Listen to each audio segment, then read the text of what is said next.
Pulang dinas aku diam-diam datang ke pernikahan suamiku dengan selingkuhannya. Dengan kejamnya ibu mertua dan suami justru mengusirku. Ku pastikan mereka sengsara seumur hidup. Halo Bunda, selamat datang kembali ya. Semoga Bunda semuanya dalam keadaan sehat dan bahagia ya. Sebelum masuk ke ceritanya silahkan Bunda-Bunda semuanya absen terlebih dahulu ya. Bunda semuanya dari daerah mana saja. Yang sudah subscribe semoga rezekinya lancar ya. Pesawat yang kutumpangi akhirnya mendarat dengan guncangan ringan di Bandara Soekarno-Hatta. Suara roda menyentuh landasan membuat dadaku bergetar. Bukan hanya karena hentakan mesin, tapi juga karena rasa rindu yang sudah terlalu lama kupendam.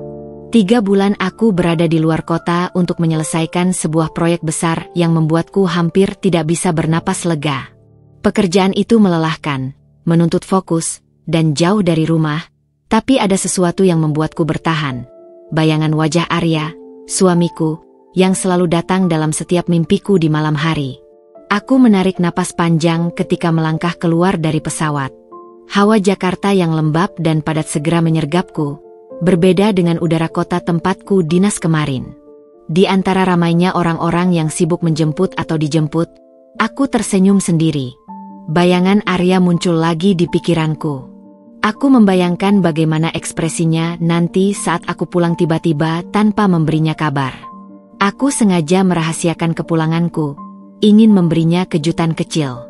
Aku yakin dia akan terkejut, mungkin memelukku erat-erat, lalu mengomel manja kenapa aku tidak bilang sebelumnya. Aku ingin menyaksikan senyum itu, senyum yang sejak dulu membuatku yakin memilihnya sebagai pasangan hidup. Di dalam taksi, aku menyandarkan kepalaku di kursi. Jalanan menuju rumah terasa panjang, tapi aku tidak peduli. Aku sibuk membayangkan momen kepulangan kami. Pasti Arya akan menatapku dengan mata yang berbinar, lalu menyiapkan teh hangat kesukaanku. Aku ingin menceritakan semuanya padanya. Betapa sulitnya mengatur tim yang keras kepala, bagaimana malam-malamku terasa sepi tanpa kehadirannya. Dan betapa aku mengingat setiap detik wajahnya saat aku terbangun di kamar hotel sendirian.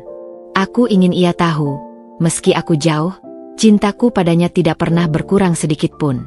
Namun, semakin dekat mobil menuju kompleks rumah mertua, perasaan aneh mulai menyergapku. Dari kejauhan, kulihat keramaian yang tidak biasa. Jalanan penuh mobil yang diparkir berderet, bahkan sampai keluar pagar. Rumah besar itu dipenuhi cahaya lampu yang gemerlap, suara musik mengalun dari pengeras suara, dan orang-orang berlalu lalang dengan pakaian rapi.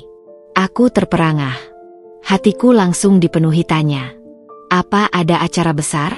Kenapa aku tidak mendapat kabar apapun? Biasanya, jika ada acara keluarga, Arya setidaknya akan mengirim pesan atau menelponku. Aku membayar ongkos taksi dengan tergesa, lalu menyeret koperku. Setiap langkah menuju gerbang terasa berat, seakan ada sesuatu yang menahanku untuk melangkah lebih jauh. Namun rasa penasaran lebih besar daripada ketakutan yang samar mulai tumbuh dalam diriku. Seorang wanita parubaya, tetangga yang kukenal, kebetulan lewat sambil membawa undangan di tangannya. Aku menghentikannya dengan sopan, mencoba menahan kegelisahan di wajahku. Permisi, Bu, acara apa ya di rumah ini? Wanita itu menatapku sebentar, lalu senyumnya berubah kikuk. Loh, kamu baru datang, Nak?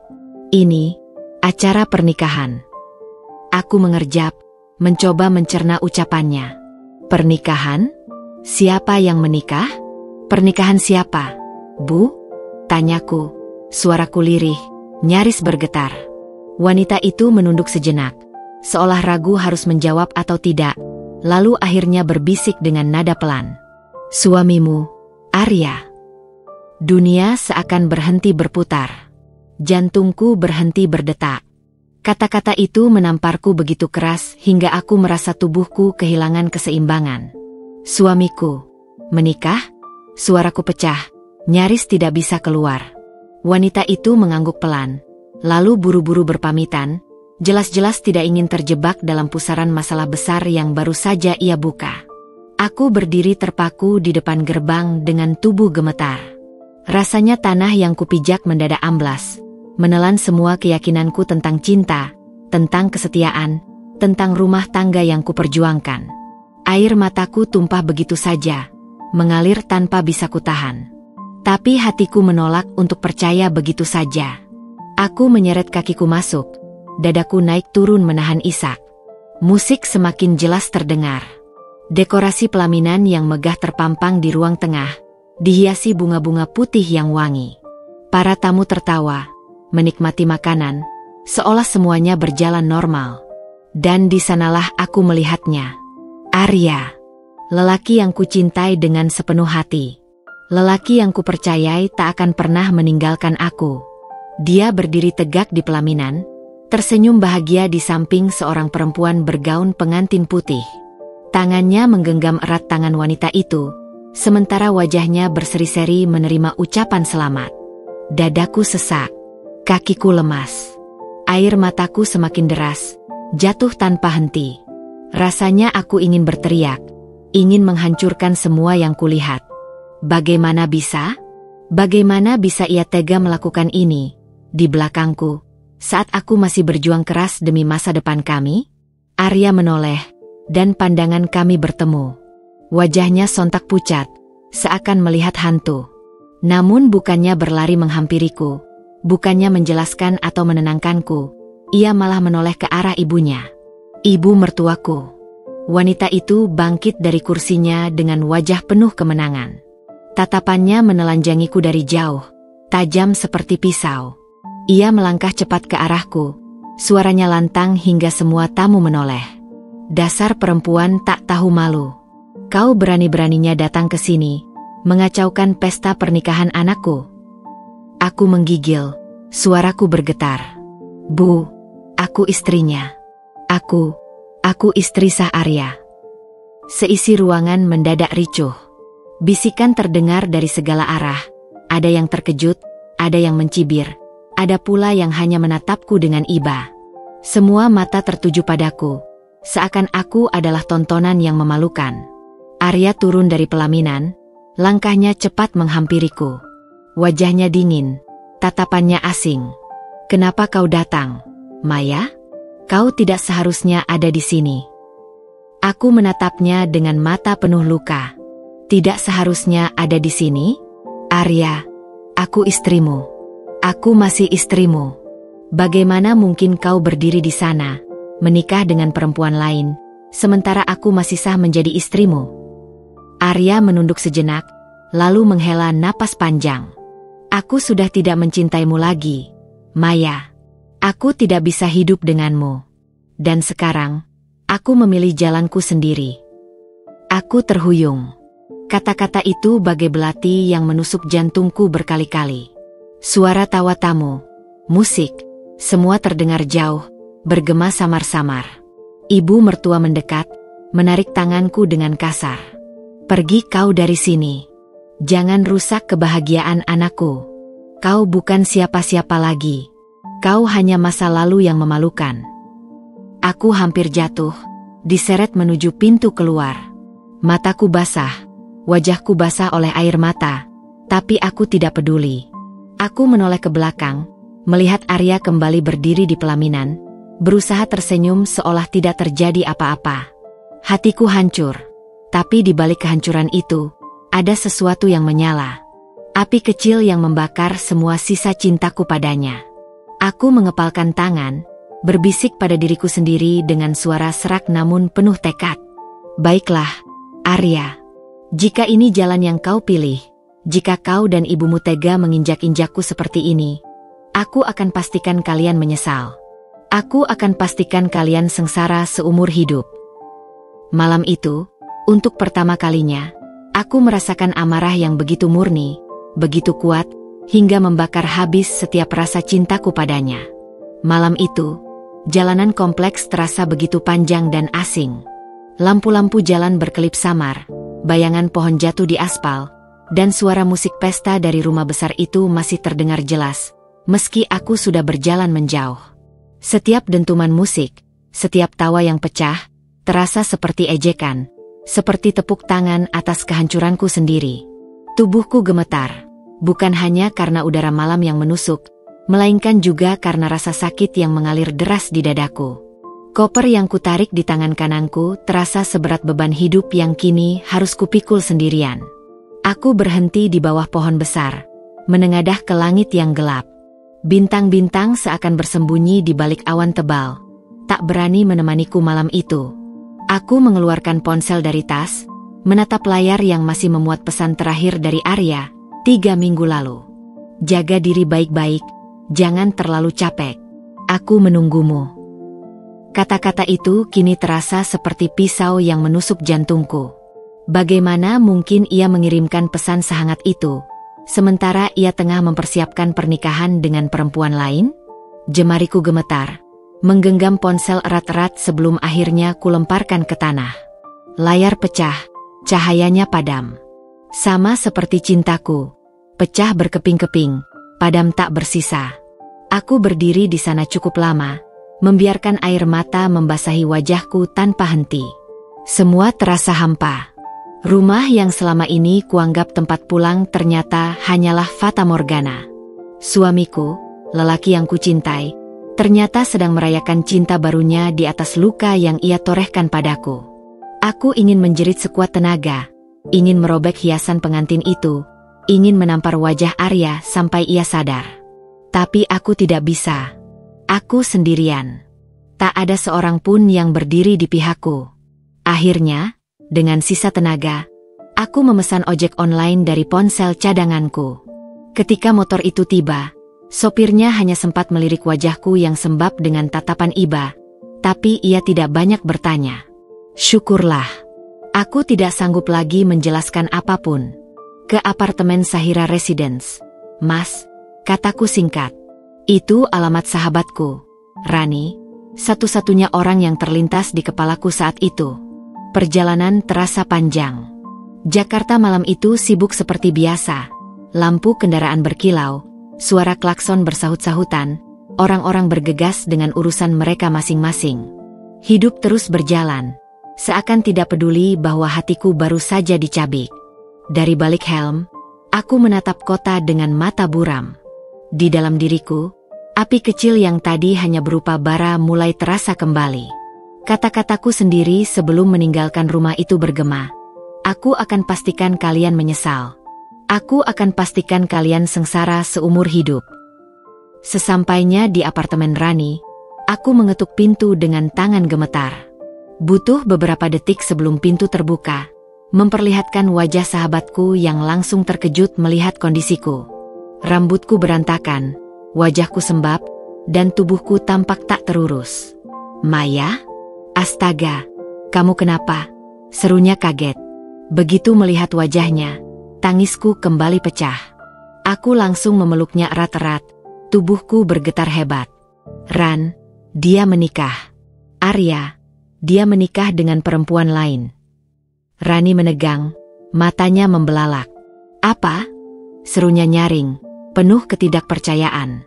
Ia menarikku masuk dengan cepat, menutup pintu rapat-rapat, lalu membawaku duduk di sofa ruang tamunya. Cerita sama aku. Sekarang juga. Apa yang terjadi? Dengan suara terbata, aku menceritakan semuanya. Kepulanganku yang ingin memberi kejutan, keramaian pesta yang tidak ku ketahui, ucapan tetangga, hingga bagaimana aku dipermalukan di depan tamu undangan. Aku bercerita sambil sesekali tersengal, terhenti karena tangis. Rani mendengarkan dengan rahang mengeras, wajahnya merah menahan amarah. Kurang ajar. Jadi ini semua memang sudah direncanakan? Ibunya dari dulu memang gak suka sama kamu, kan? Dan Arya, gila. Setelah semua yang kamu lakukan buat dia, setelah kamu rela ninggalin karir, ninggalin keluargamu, dia malah tega begini. Aku hanya bisa menunduk, air mataku kembali mengalir deras. Aku nggak tahu harus apa, Ran. Aku bahkan nggak punya siapa-siapa lagi. Rasanya, aku nggak kuat. Rani meraih tanganku, menggenggam erat seolah ingin menyalurkan kekuatannya padaku. Dengar aku, Maya. Kamu kuat. Aku tahu kamu kuat. Kamu memang sedang jatuh sekarang. Tapi kamu nggak sendirian. Aku ada di sini. Dan kalau kamu mau, Kita bisa buat mereka menyesal. Jangan biarin mereka menang. Aku menatap Rani, mataku berair. Tapi ada sesuatu yang bergetar di dalam dadaku. Kata-katanya menyalakan kembali bara yang tadi hampir padam. Jangan biarkan mereka menang. Malam itu aku tak bisa tidur. Rani sudah masuk ke kamarnya. Tapi aku tetap duduk di balkon apartemen, menatap gemerlap lampu kota. Angin malam menyapu wajahku, dingin tapi menyadarkanku. Dari ketinggian itu, aku bisa melihat betapa luasnya dunia. Betapa kecil sebenarnya masalahku dibandingkan semesta. Namun luka ini nyata, dan amarah ini begitu besar hingga memenuhi seluruh dadaku. Aku teringat masa-masa ketika aku mencoba beradaptasi di rumah mertua. Betapa keras usahaku agar diterima. Betapa banyak air mata yang kutahan sendirian ketika aku diperlakukan seperti orang asing. Arya dulu berjanji akan selalu ada untukku, akan melindungiku dari kebencian ibunya. Tapi semua itu hanya janji kosong. Janji yang hancur malam ini bersama pernikahan barunya. Aku mengepalkan tangan. Luka ini tidak boleh berhenti hanya menjadi tangis.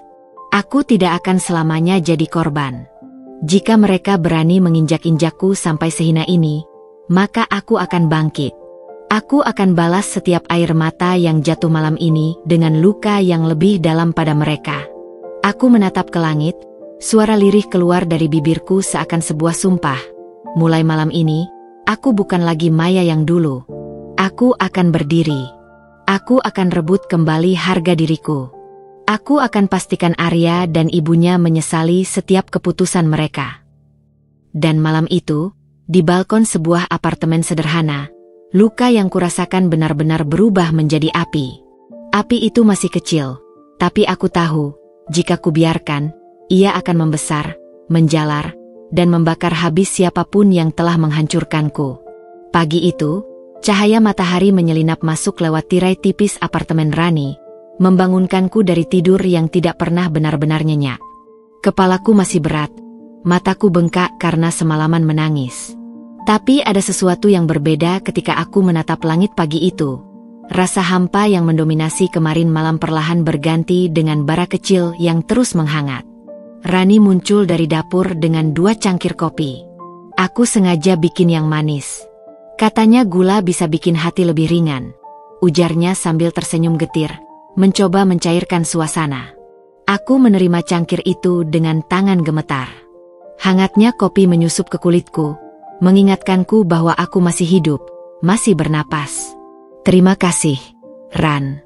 Kalau kamu gak ada semalam, mungkin aku udah gak tahu harus kemana. Rani duduk di sebelahku, menatapku lekat. Maya, aku tahu kamu orang baik. Selama ini kamu terlalu banyak ngalah, terlalu banyak nurut, bahkan sama orang-orang yang jelas-jelas gak pantas kamu hormati. Tapi sekarang, kamu gak bisa terus begitu. Aku menunduk, menatap cangkir kopi di tanganku. Uapnya naik perlahan, seakan mengajakku untuk ikut menguap bersama semua rasa sakit. Tapi rasa itu masih terlalu pekat untuk hilang begitu saja. Aku cuma gak ngerti, Ran. Kenapa semua ini harus terjadi? Apa aku salah menikah sama Arya? Rani menghela napas, lalu meletakkan tangannya di pundakku. Bukan salah kamu. Kalau ada yang salah, itu dia. Arya pengecut. Dia gak bisa melawan ibunya. Dia gak bisa pegang janji. Dan ibunya memang dari dulu gak pernah nerima kamu. Sekarang pertanyaannya bukan kenapa ini terjadi, tapi kamu mau apa setelah ini? Pertanyaan itu menancap dalam di pikiranku. Aku menggigit bibir, menahan emosi yang tiba-tiba muncul.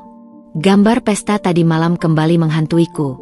Arya berdiri tegap di samping perempuan itu, senyumnya lebar, sementara aku dipermalukan, diusir seperti sampah. Semua itu menyalakan kembali bara di dadaku. Aku ingin mereka menyesal. Ran, bisikku, lirih tapi penuh tekad. Aku ingin mereka merasakan apa rasanya dihancurkan, dikhianati, dipermalukan. Aku gak mau cuma diam. Aku harus bangkit. Rani tersenyum tipis, tapi matanya menyala. Itu yang aku tunggu. Kalau kamu beneran mau mereka jatuh, kamu harus sabar. Jangan gegabah. Kita harus pintar. Balas dendam paling sakit itu bukan dengan marah-marah atau teriak-teriak, tapi dengan bikin mereka lihat kamu berdiri lagi, lebih tinggi dari mereka. Aku terdiam, menatap Rani. Kata-katanya masuk akal. Aku tidak bisa terburu-buru. Jika aku menyerang mereka sekarang, aku hanya akan terlihat sebagai istri terbuang yang menyedihkan. Tidak, aku harus membangun diriku dulu. Aku harus menguatkan diri, menata hidup, lalu memilih cara yang paling tepat untuk membuat mereka tersungkur. Hari-hari berikutnya menjadi awal dari perubahanku. Rani menemaniku mencari tempat tinggal sementara. Apartemennya tidak terlalu besar, dan aku tidak ingin merepotkannya terlalu lama. Dengan sisa tabungan yang kupunya, aku akhirnya menyewa kamar kecil di sebuah kos eksklusif dekat kantor lamaku. Rasanya aneh kembali sendiri, tapi ada kebebasan yang kurasakan. Tidak ada lagi tatapan sinis ibu mertua, tidak ada lagi rumah yang dipenuhi aturan-aturan kejam. Namun, kebebasan itu juga membawa kesepian. Setiap malam, aku masih menangis dalam diam. Tapi di balik tangis itu, aku mulai menuliskan sesuatu di buku kecil. Catatan yang perlahan berubah menjadi semacam rencana. Di halaman pertama kutulis satu kalimat. Aku akan pastikan kalian menyesal. Aku mulai mencari informasi. Lewat media sosial, aku mengikuti akun Arya dan keluarganya. Foto-foto pernikahan mereka tersebar luas, komentar penuh ucapan selamat dari kerabat dan teman-temannya. Di balik layar ponsel, aku menatap semua itu dengan campuran sakit dan amarah. Tapi aku juga tahu, di balik senyum mereka pasti ada celah. Tidak ada kebahagiaan yang sempurna. Rani sering menemaniku, kadang datang membawa makanan atau sekadar duduk mendengarkan aku bercerita. Kamu tahu, Maya, katanya suatu sore, orang kayak ibu mertuamu itu nggak pernah puas. Sekarang dia senang karena berhasil buang kamu. Tapi cepat atau lambat, dia akan cari masalah sama menantu barunya juga. Dan saat itu terjadi, kamu harus siap. Aku mengangguk, meski masih ada ragu di hatiku. Tapi Ran, aku ini siapa? Aku nggak punya apa-apa. Mereka punya nama, punya harta, punya pengaruh. Aku cuma Maya. Rani menatapku tajam. Kamu bukan cuma Maya. Kamu perempuan yang kuat. Kamu punya otak. Kamu punya hati yang gak gampang mati meski udah diinjak-injak. Itu modal yang gak semua orang punya. Percaya sama aku. Kamu bisa lebih dari yang kamu pikirkan. Malam itu, kata-kata Rani terngiang terus di kepalaku. Untuk pertama kalinya setelah semua yang terjadi, aku berani membayangkan masa depan. Bukan masa depan bersama Arya, tapi masa depan di mana aku berdiri di atas puing-puing mereka. Aku mulai merawat diriku kembali. Setiap pagi, aku bangun lebih awal, berlari kecil di sekitar kompleks kos, mencoba mengembalikan energi yang hilang.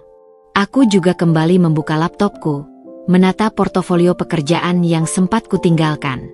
Perlahan, aku membangun diriku, seolah mempersiapkan senjata sebelum perang besar dimulai. Namun, di balik semua itu, ada satu pertanyaan yang terus menghantui. Dari mana aku harus memulai?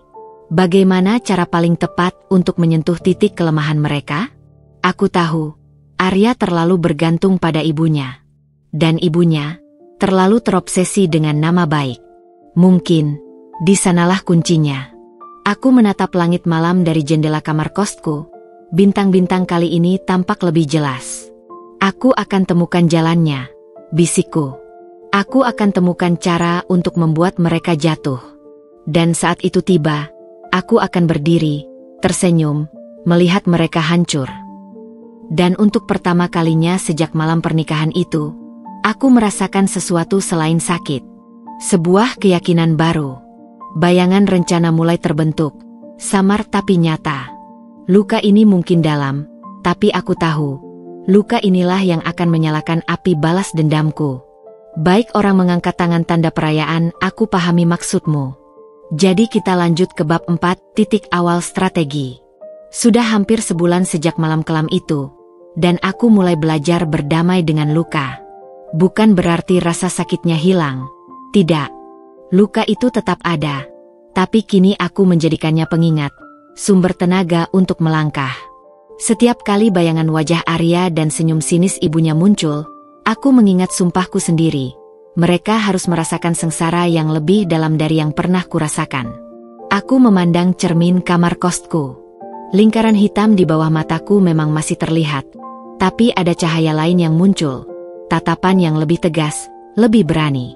Aku mengenakan blazer abu-abu sederhana, rambutku kuikat rapi, dan untuk pertama kalinya setelah lama vakum, aku akan kembali menghadiri wawancara kerja.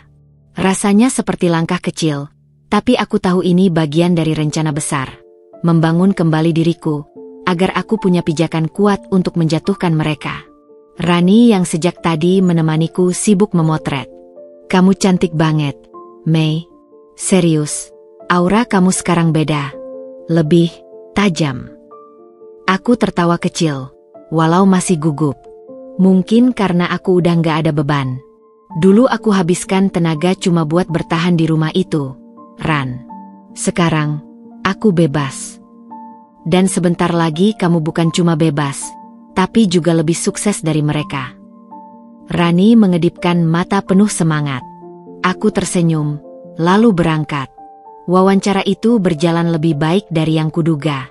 Pengalaman kerjaku sebelum menikah ternyata masih dianggap berharga, dan aku diterima untuk posisi di sebuah perusahaan konsultan kecil.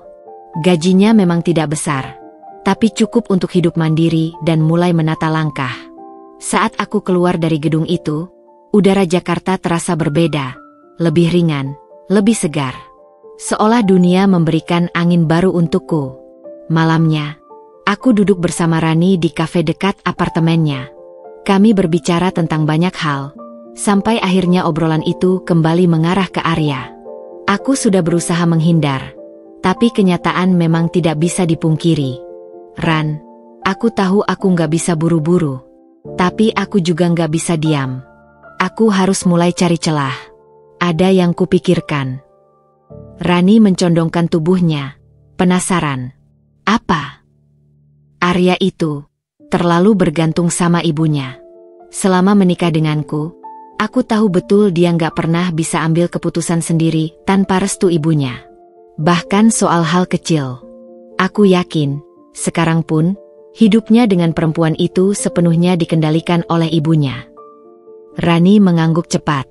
Benar. Dan ibunya cuma peduli sama apa? Nama baik. Ya, aku menyahut sambil menatap jauh ke arah lampu kota yang berkelip. Kalau aku bisa menemukan sesuatu yang bisa merusak nama baik mereka, sesuatu yang bikin orang-orang meragukan kesempurnaan keluarga itu, mereka pasti goyah. Arya nggak akan berani melawan ibunya, tapi kalau ibunya sendiri mulai tercoreng, disitulah semuanya runtuh. Rani tersenyum tipis. Ada kepuasan di wajahnya. Itu dia. Dan kamu tahu? Aku punya beberapa kenalan lama yang masih sering menghadiri arisan sosialita di lingkaran ibumu itu. Dari sana, kita bisa dapat gosip-gosip segar. Kadang kelemahan seseorang muncul dari mulutnya sendiri. Aku menoleh cepat. Hatiku berdegup. Kamu serius? Serius. Ia mengangguk mantap. Kalau kamu mau, aku bisa mulai hubungi mereka. Kita pelan-pelan kumpulin informasi. Ingat, Mei, musuh paling lemah adalah musuh yang merasa terlalu aman. Ibunya Arya pasti merasa dia sudah menang telak setelah menyingkirkan kamu. Itu justru kesempatan kita. Aku merasakan aliran darahku berdesir lebih cepat. Untuk pertama kalinya, ada jalur yang mulai terbuka. Aku bukan hanya perempuan yang dibuang. Aku punya alasan, punya arah. Beberapa hari setelah itu, aku mulai bekerja di kantor baruku. Rutinitas baru ini memberi ritme yang menenangkan. Aku belajar banyak hal, mengenal orang-orang baru, dan sedikit demi sedikit kepercayaan diriku kembali tumbuh. Tapi di balik semua itu, pikiranku tidak pernah lepas dari satu hal, mencari celah keluarga Arya. Setiap malam, aku dan Rani bertukar kabar. Kadang ia mengirim pesan singkat, kadang ia menelpon sambil bergosip tentang apa yang ia dengar dari lingkaran sosialita. Ada kabar bahwa menantu baru itu ternyata bukan berasal dari keluarga kaya seperti yang digembar-gemborkan, melainkan hanya anak dari pengusaha kecil yang baru naik daun. Ada juga bisik-bisik tentang utang lama keluarga itu yang belum lunas. Aku mencatat semuanya dalam buku kecilku, setiap detail, sekecil apapun.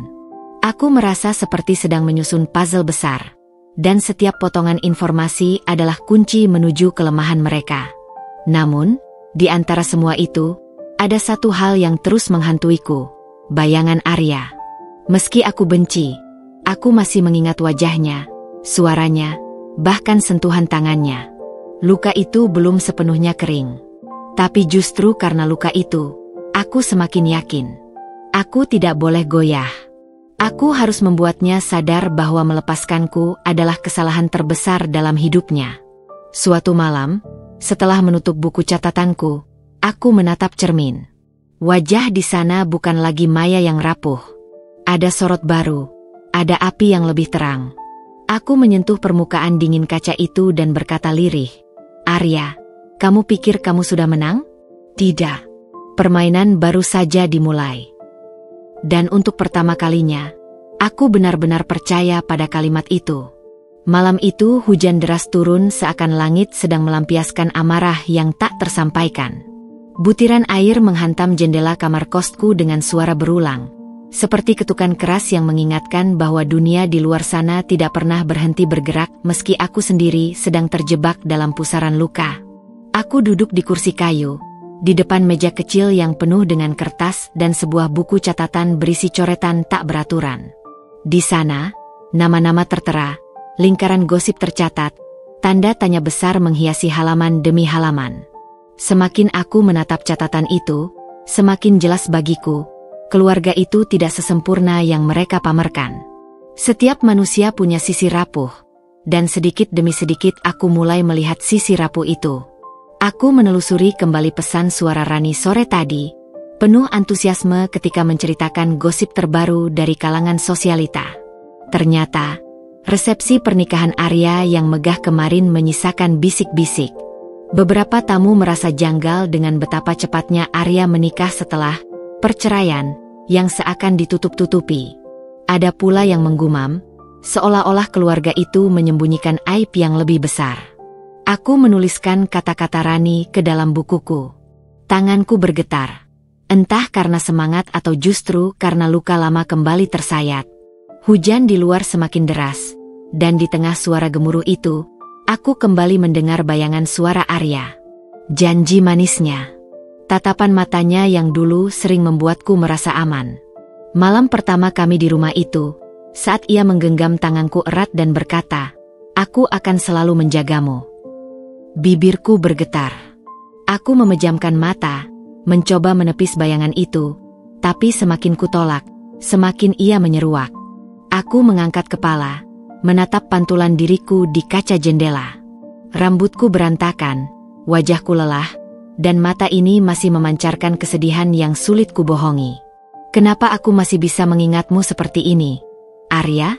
bisikku lirih.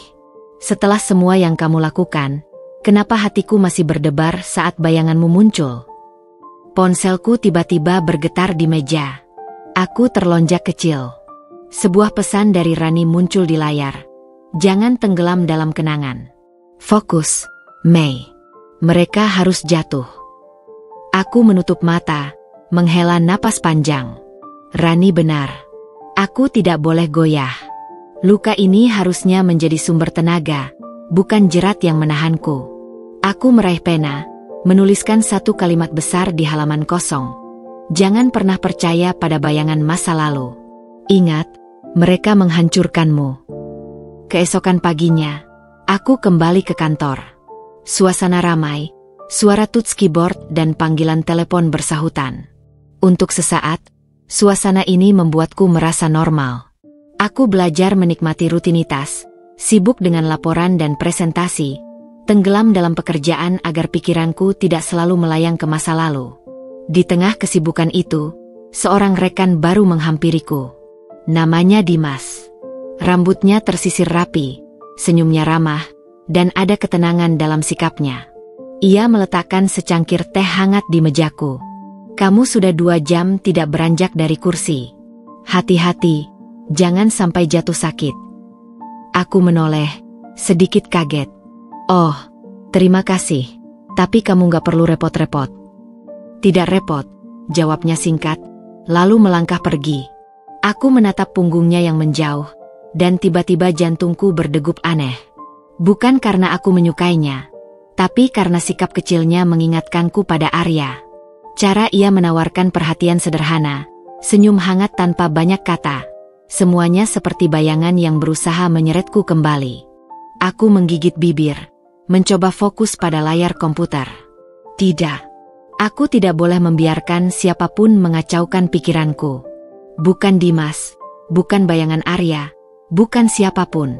Aku sudah berjanji pada diriku sendiri. Tidak ada lagi ruang untuk kelembutan. Hanya ada logika dan strategi.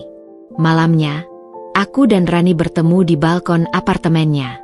Lampu kota berkelip, udara malam membawa aroma tanah basah setelah hujan. Kami duduk bersebelahan, secangkir kopi di tanganku, dan Rani memandangku penuh selidik. Kamu terlihat letih, Mei. Apa ada yang mengganggu pikiranmu? Aku menunduk, menatap buih kopi. Kadang aku merasa lelah, Ran. Aku benci Arya, tapi kenangan itu masih terus datang. Seolah ada 2 Maya di dalam diriku. Satu ingin menghancurkan, satu lagi masih mengingat bahwa aku pernah mencintainya. Rani menggenggam tanganku erat. Itu wajar, Mei. Kamu manusia, bukan batu. Kamu pernah cinta, kamu pernah percaya. Jadi wajar kalau hatimu masih menoleh ke belakang. Tapi ingat, cinta yang kamu kasih sudah diinjak-injak. Yang tersisa sekarang cuma racun. Jangan biarkan racun itu membunuhmu. Gunakan racun itu sebagai senjata. Air mataku jatuh, tapi aku cepat menyekanya. Kata-kata Rani menusukku dalam, tapi itulah kebenaran. Aku tidak boleh menyimpan racun di dalam tubuhku. Aku harus mengarahkannya keluar, ke arah mereka. Hari-hari berikutnya aku mengatur hidupku dengan disiplin. Pagi sampai sore aku tenggelam dalam pekerjaan. Malam, aku menuliskan informasi baru yang kuterima dari Rani. Ternyata, menantu baru itu bukan berasal dari keluarga kaya seperti yang digembar-gemborkan. Ayahnya hanyalah pengusaha kecil yang baru-baru ini mencicipi kesuksesan. Ada pula kabar samar tentang utang lama keluarga Arya yang belum tuntas, dan gosip bisnis abu-abu yang mungkin mereka jalani untuk menutupinya. Aku mencatat setiap detail, sekecil apapun. Bahkan komentar anonim di media sosial yang menyindir keluarga itu tak luput dari perhatianku. Beberapa akun mempertanyakan bagaimana mungkin Arya bisa begitu cepat menikah lagi. Beberapa lainnya menyindir menantu baru yang dianggap angkuh. Potongan-potongan kecil itu kusimpan rapat. Aku tahu, saat waktunya tiba, mereka bisa menjadi bom yang siap meledak. Meski begitu, malam-malamku tetap diganggu oleh mimpi. Kadang aku bermimpi Arya datang memohon maaf, mengulurkan tangan, mengatakan ia menyesal. Dalam mimpi itu, aku ingin menolak, tapi tubuhku malah bergerak mendekat. Aku selalu terbangun dengan air mata, lalu buru-buru menuliskan satu kalimat di buku kecilku. Jangan percaya. Ingat malam itu. Ingat bagaimana mereka mengusirmu. Malam demi malam, aku merasa diriku berubah. Aku bukan lagi Maya yang menangis sendirian di pojok kamar. Aku kini Maya yang mengamati, menghitung, merencanakan. Luka itu memang masih ada, tapi luka itulah yang membentukku sekarang. Suatu malam, setelah mencatat gosip terbaru tentang utang keluarga Arya, aku menutup bukuku. Aku menatap cermin di dinding. Wajah yang balik menatapku bukan lagi wajah perempuan rapuh. Ada sorot tegas, ada api yang lebih jelas. Bibirku melengkung dalam senyum tipis. Ini awalnya, aku berbisik. Celah pertama sudah terbuka. Dan dari sini, aku akan masuk. Arya. Ibu, kalian pikir sudah menang? Permainan baru saja dimulai. Aku tersenyum lebar, dan untuk pertama kalinya sejak malam kelam itu, senyumku bukan lagi senyum getir. Ini adalah senyum seorang pemain yang siap turun ke arena. Hari itu udara Jakarta terasa berat. Matahari seolah menyorot terlalu terang, membiaskan panas di jalanan yang padat, membuat orang-orang berjalan tergesa dengan wajah lesu. Aku melangkah keluar dari gedung kantor dengan map biru di tangan. Langkahku cepat, jantungku berdebar lebih kencang dari biasanya. Bukan karena pekerjaan, melainkan karena kabar yang baru saja kuterima dari Rani. Ada sebuah acara sosial di hotel mewah akhir pekan nanti. Sebuah gathering yang akan dihadiri para pengusaha, politikus, hingga sosialita. Dan tentu saja, keluarga Arya tidak akan melewatkan kesempatan untuk tampil di sana. Aku berdiri di trotoar, menatap lalu lintas yang padat. Pikiranku berputar cepat. Selama berminggu-minggu aku hanya mencatat, mengumpulkan, menyusun potongan informasi. Malam-malamku habis dengan pena dan kertas, sementara siangku dihabiskan dengan kerja keras agar tetap terlihat normal di mata dunia. Kini saatnya aku melangkah lebih jauh, bukan hanya mengamati dari jauh, tapi menjejakkan kaki di lingkaran yang selama ini hanya kulihat dari luar. Malam itu aku duduk di kamar kecilku, membuka lemari pakaian yang sederhana. Bajuku tidak ada yang layak untuk acara sebesar itu.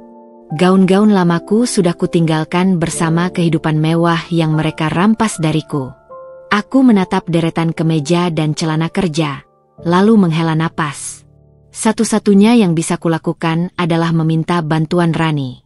Dan benar saja, ketika kukatakan hal itu padanya lewat telepon, ia tertawa kecil. Tenang saja, Mei. Aku punya satu gaun yang tepat. Elegan, tapi tidak terlalu mencolok. Kamu akan terlihat seperti dirimu yang dulu, anggun, tapi lebih kuat. Sabtu malam tiba lebih cepat dari yang kubayangkan. Di kamar apartemen Rani, ia membantuku merias wajah. Tidak berlebihan, hanya sentuhan tipis yang menegaskan sorot mataku. Gaun biru tua melekat di tubuhku dengan pas, membuatku teringat akan pesta-pesta dulu ketika Arya selalu menggenggam tanganku di depan banyak orang. Seakan-akan aku trofi yang harus dipamerkan. Bedanya malam ini, aku berdiri sendiri. Tanpa Arya. Tanpa genggaman siapapun. Saat aku menatap cermin, jantungku berdegup kencang. Ada rasa gugup yang menekan, seolah aku kembali ke masa lalu. Tapi kali ini berbeda. Aku bukan lagi perempuan yang naif.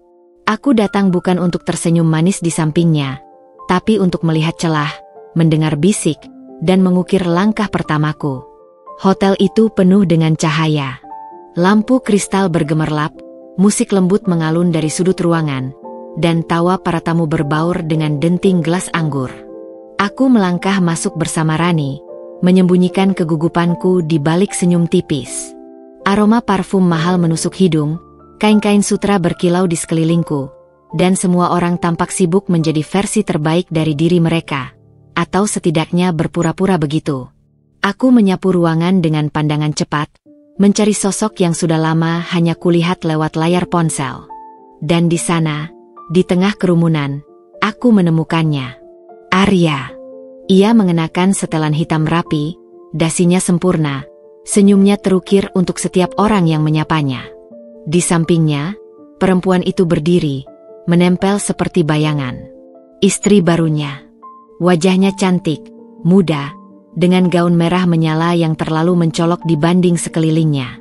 Ibunya Arya tidak jauh dari mereka, berbicara dengan seorang wanita tua berkalung berlian besar. Aku menahan napas, dadaku sesak. Melihat Arya di depan mata untuk pertama kalinya setelah semua yang terjadi adalah seperti disambar petir. Bayangan lama datang menyerbu. Suaranya, sentuhannya, tatapannya yang dulu membuatku merasa aman, semua itu menyerbu dalam sekejap. Tapi aku menegakkan punggung. Aku tidak boleh lemah. Aku harus ingat satu hal. Orang itu bukan lagi bagian dari hidupku. Orang itu adalah musuhku. Rani menepuk pelan tanganku, seolah membaca kekakuanku. Tenang. Jangan buru-buru mendekat. Biarkan mereka tidak sadar kalau kamu ada di sini. Malam ini, kita hanya mengamati, mendengarkan, menghitung langkah. Aku mengangguk. Kami berbaur di antara tamu lain, pura-pura sibuk mengobrol dengan beberapa kenalan Rani. Aku belajar menyembunyikan tatapanku. Meski setiap kali Arya tertawa, telingaku seperti otomatis menangkap suara itu. Aku berusaha fokus pada percakapan di sekelilingku. Dan dari situlah aku mulai menangkap potongan informasi. Dua wanita di dekat meja minuman sedang berbisik tentang menantu baru Ibu Arya. Katanya, keluarganya masih punya masalah keuangan meski tampak mewah. Yang lain bergumam bahwa Arya terlalu cepat menikah, seolah ingin menutupi sesuatu. Bahkan ada yang berani menyindir secara terang-terangan bahwa gaun merah menyala itu tampak seperti teriak minta perhatian. Aku mencatat semua itu diam-diam, meski hanya di kepalaku. Sesekali, pandanganku dan Arya hampir bersentuhan. Ada momen ketika matanya seperti mencari-cari sesuatu di kerumunan, dan hatiku mencelos. Aku cepat-cepat menunduk, pura-pura tertawa pada cerita seorang tamu. Jantungku berdebar tak karuan. Bayangan masa lalu mencoba menyeretku lagi. Tapi aku menekan diri sendiri. Ini bukan tentang rindu, ini tentang dendam. Malam semakin larut, dan aku mulai merasa lelah menahan semua perasaan itu. Tapi sebelum aku pergi, sesuatu menarik perhatianku. Dari kejauhan, aku melihat Arya berbicara dengan seorang pria berperawakan besar. Percakapan mereka tampak serius. Wajah Arya sedikit tegang meski ia berusaha tersenyum. Aku tak bisa mendengar jelas, tapi bahasa tubuh mereka memberi isyarat. Ini bukan percakapan ringan. Dan anehnya, ibunya Arya tidak tampak dekat mereka, seakan-akan ia sengaja memberi jarak. Aku menatap lebih lama, berusaha menangkap detail. Ada sesuatu di sana, sebuah celah yang mungkin akan berguna nanti. Ketika acara hampir selesai, aku dan Rani keluar lebih dulu. Di luar, udara malam lebih sejuk. Aroma bunga dari taman hotel menenangkan sejenak. Tapi hatiku masih bergetar hebat. Aku menatap langit gelap, mencoba menenangkan napas. Bagaimana rasanya melihat dia lagi? Tanya Rani perlahan. Aku terdiam cukup lama sebelum menjawab. Seperti luka lama yang ditoreh lagi. Tapi, di saat yang sama, aku merasa lebih kuat. Aku tidak lagi jadi perempuan yang berdiri di sampingnya. Aku berdiri sendiri, dan aku bisa melihatnya dengan mata yang berbeda. Mata seorang musuh. Rani tersenyum samar. Bagus. Ingat rasa itu. Jangan pernah biarkan bayangan masa lalu menipu kamu lagi. Aku mengangguk.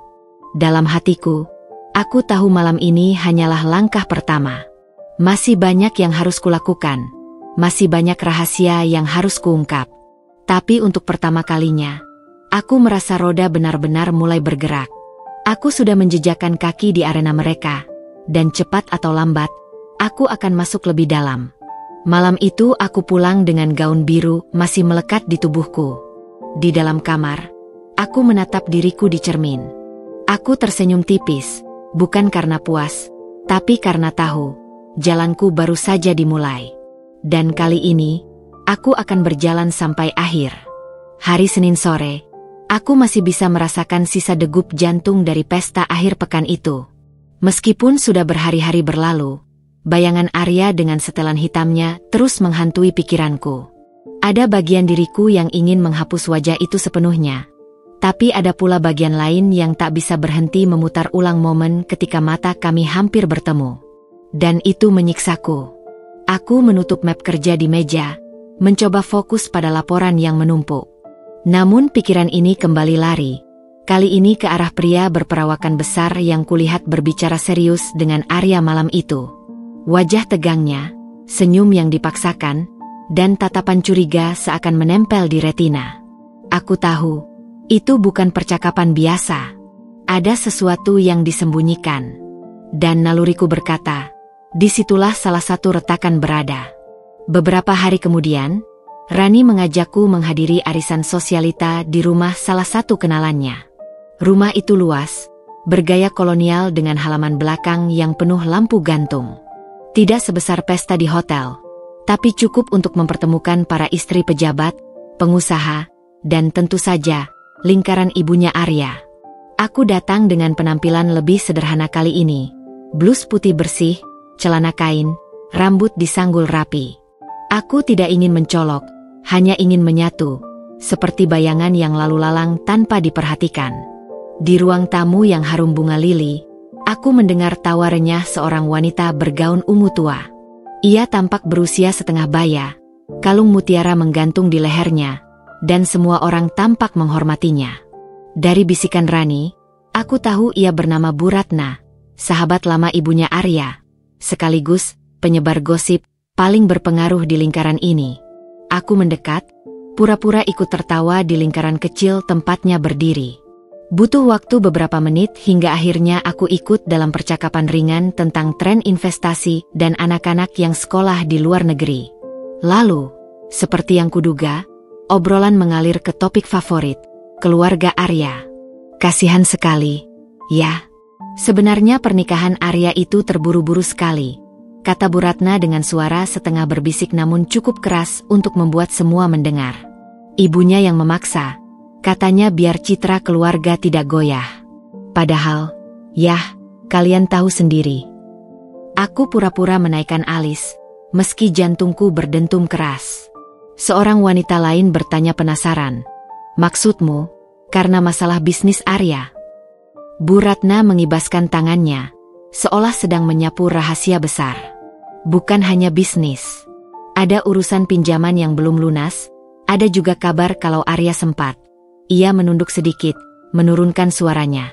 Dikejar-kejar soal proyek yang gagal. Kalau bukan karena ibunya yang pintar merangkai citra, mungkin namanya sudah tercoreng lebih parah. Aku merasakan denyut di pelipis. Jadi benar, ada sesuatu di balik percakapan serius Arya dengan pria itu. Bukan hanya urusan pribadi, tapi juga masalah yang bisa mengguncang reputasinya. Namun sebelum aku bisa menggali lebih dalam, perasaan lain tiba-tiba menyeruak. Dalam sekejap, ingatanku kembali ke masa lalu. Malam-malam ketika Arya pulang dengan wajah lelah, aku menyeduhkan teh untuknya, mendengarkan keluh kesahnya tentang tekanan kerja. Waktu itu aku percaya, aku adalah tempat ia pulang, tempat ia bersandar. Dan sekarang, aku berdiri di lingkaran gosip yang merobek citranya, bukan untuk membelanya, tapi untuk mencari kelemahannya. Dadaku sesak. Ada rasa bersalah samar, bercampur dengan amarah. Aku menghela napas panjang, berusaha menghapus bayangan itu. Aku harus ingat, Arya bukan lagi pria yang dulu kupeluk saat ia rapuh. Ia sekarang orang yang menusukku dari belakang. Ketika arisan bubar, aku sengaja menunggu di teras, pura-pura mencari ojek online. Dan benar saja, Bu Ratna keluar lebih dulu. Aku memberanikan diri menyapanya dengan ramah.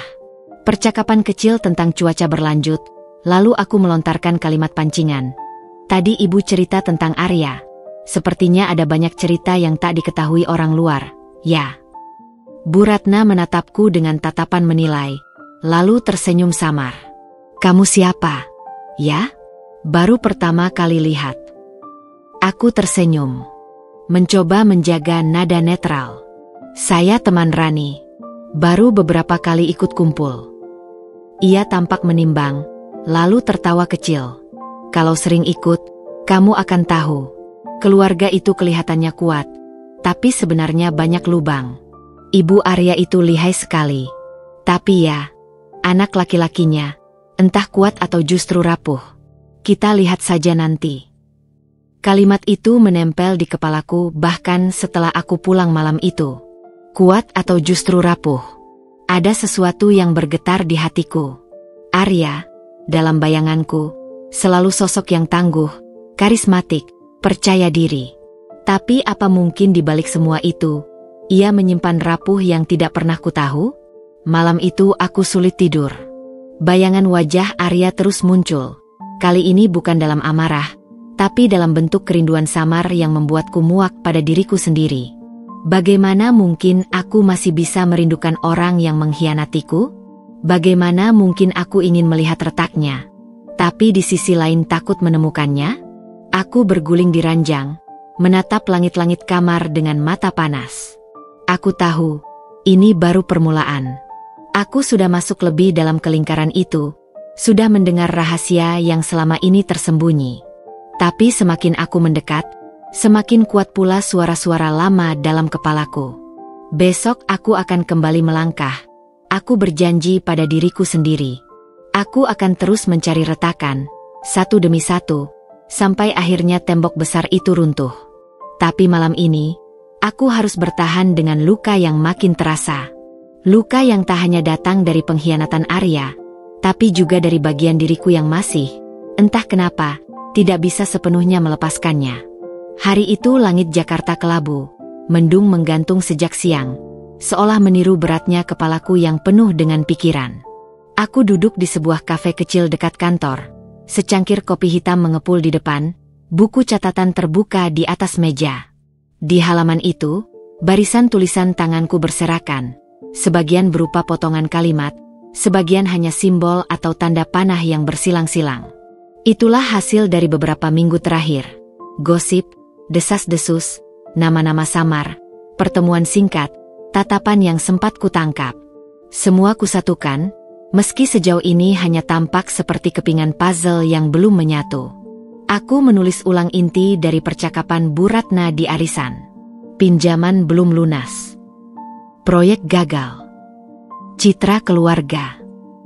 Kata-kata itu terasa seperti benih, kecil tapi berpotensi tumbuh menjadi pohon besar yang bisa merobohkan pagar kokoh keluarga Arya. Aku mengulang-ulang kalimat terakhir Bu Ratna di kepalaku, kuat atau justru rapuh. Itu bukan sekadar komentar ringan. Itu adalah kunci. Arya mungkin tampak gagah dan sempurna di depan umum, tapi mungkin ada sisi yang mulai keropos dari dalam. Dan kalau aku bisa menemukan titik rapuh itu, aku tahu bagaimana memanfaatkannya. Tapi di balik semangat itu, ada pergulatan yang tak pernah berhenti.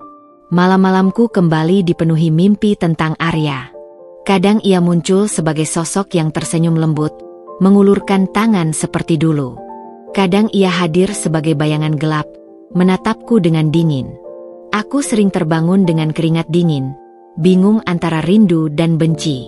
Dan setiap kali, aku harus memeluk diriku sendiri, mengingatkan bahwa ini bukan tentang cinta lagi, melainkan tentang balas dendam. Suatu sore, Rani menemaniku lagi. Kami duduk di balkon apartemennya yang menghadap jalan besar.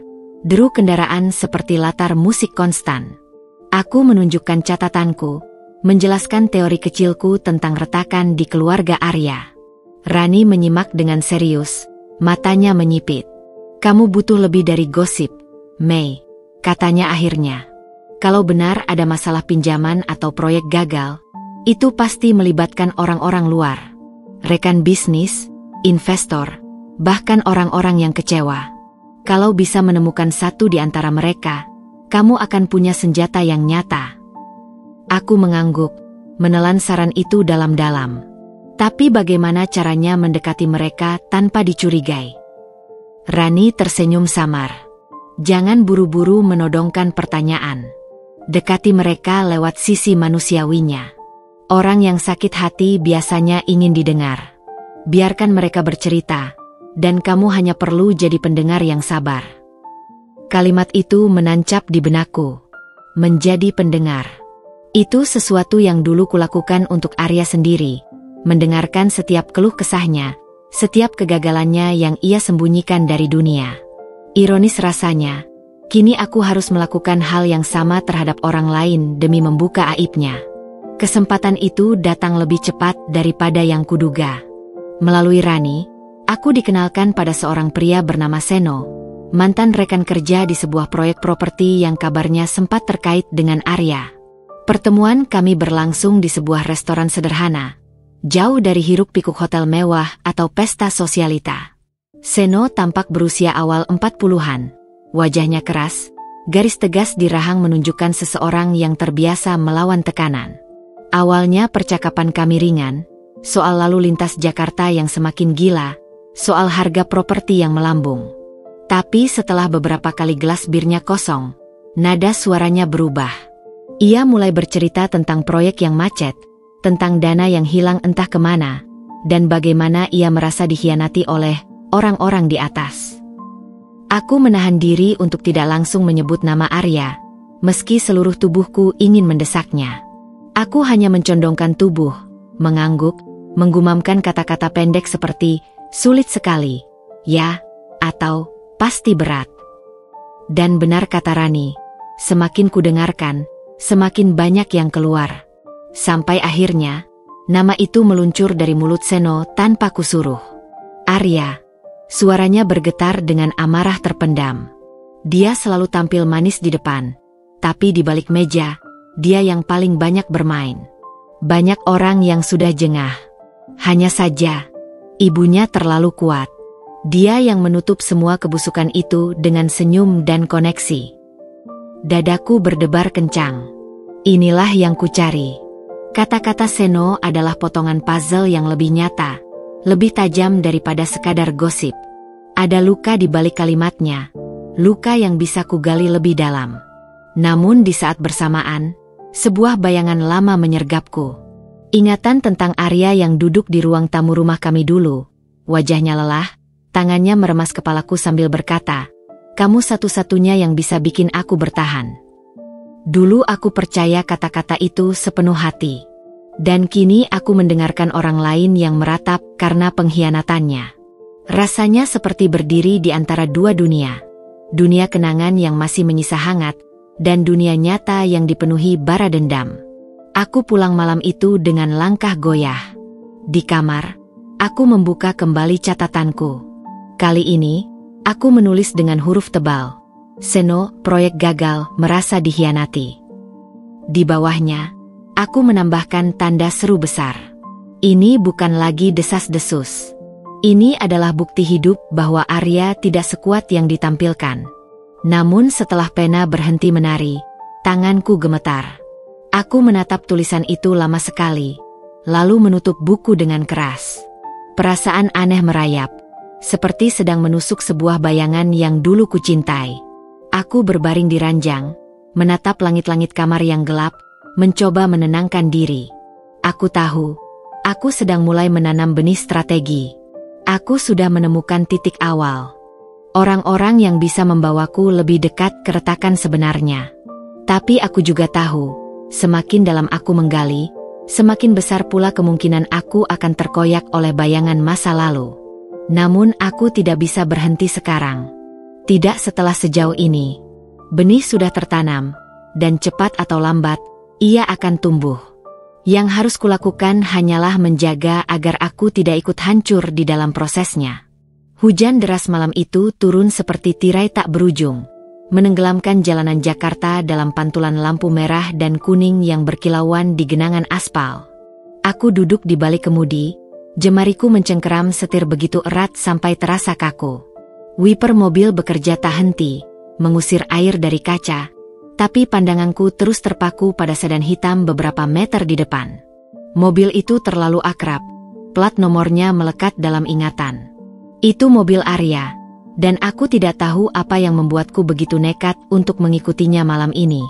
Rasanya seperti ada tangan tak kasat mata yang menarikku, memaksaku menjadi bayangan di belakangnya. Jantungku berdegup kencang, berirama lebih cepat daripada suara hujan yang menghantam atap mobil.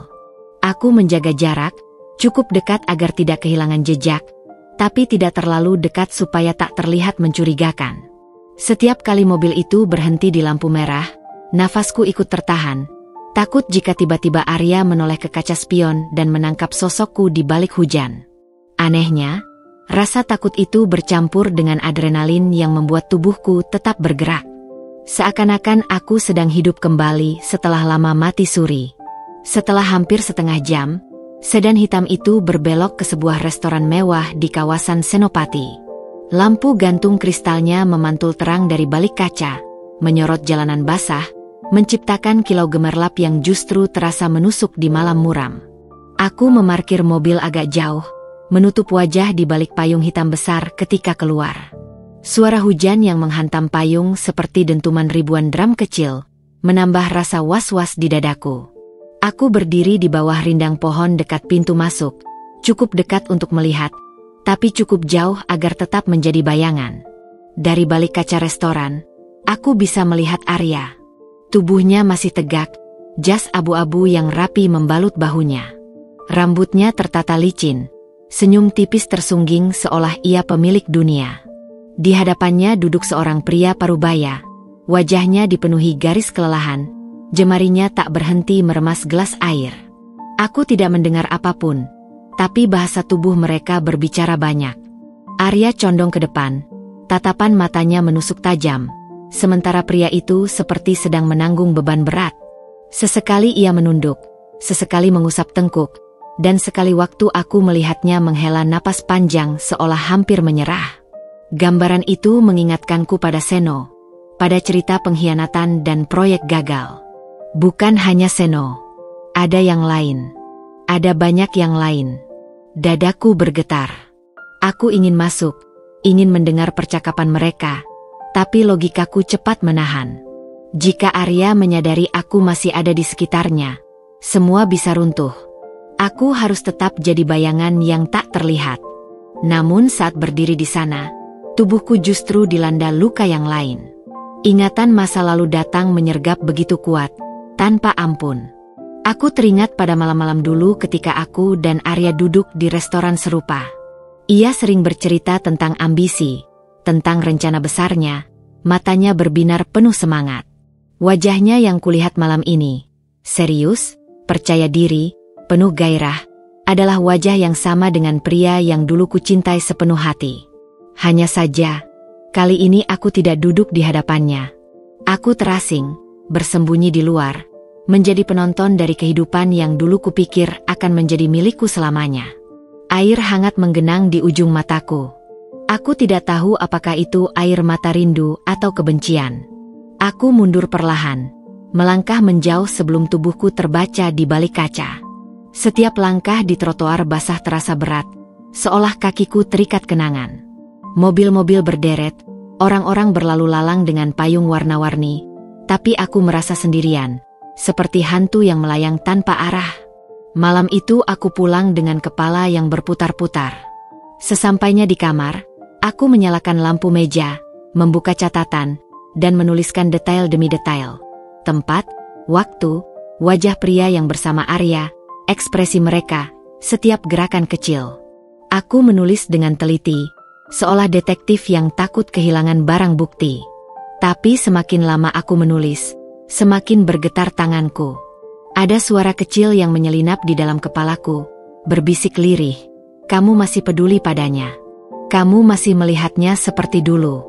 Suara itu membuatku muak. Dengan kasar aku menutup buku, lalu berdiri di depan cermin. Pantulan wajahku terlihat pucat, mata sembab, rambut berantakan. Aku menatap diriku lama sekali, lalu berbisik dengan getir. Bukan karena cinta. Ini karena dia harus membayar. Aku mengulanginya berkali-kali, seperti mantra. Tapi setiap kali kuucapkan, suara itu terdengar semakin lemah, semakin rapuh.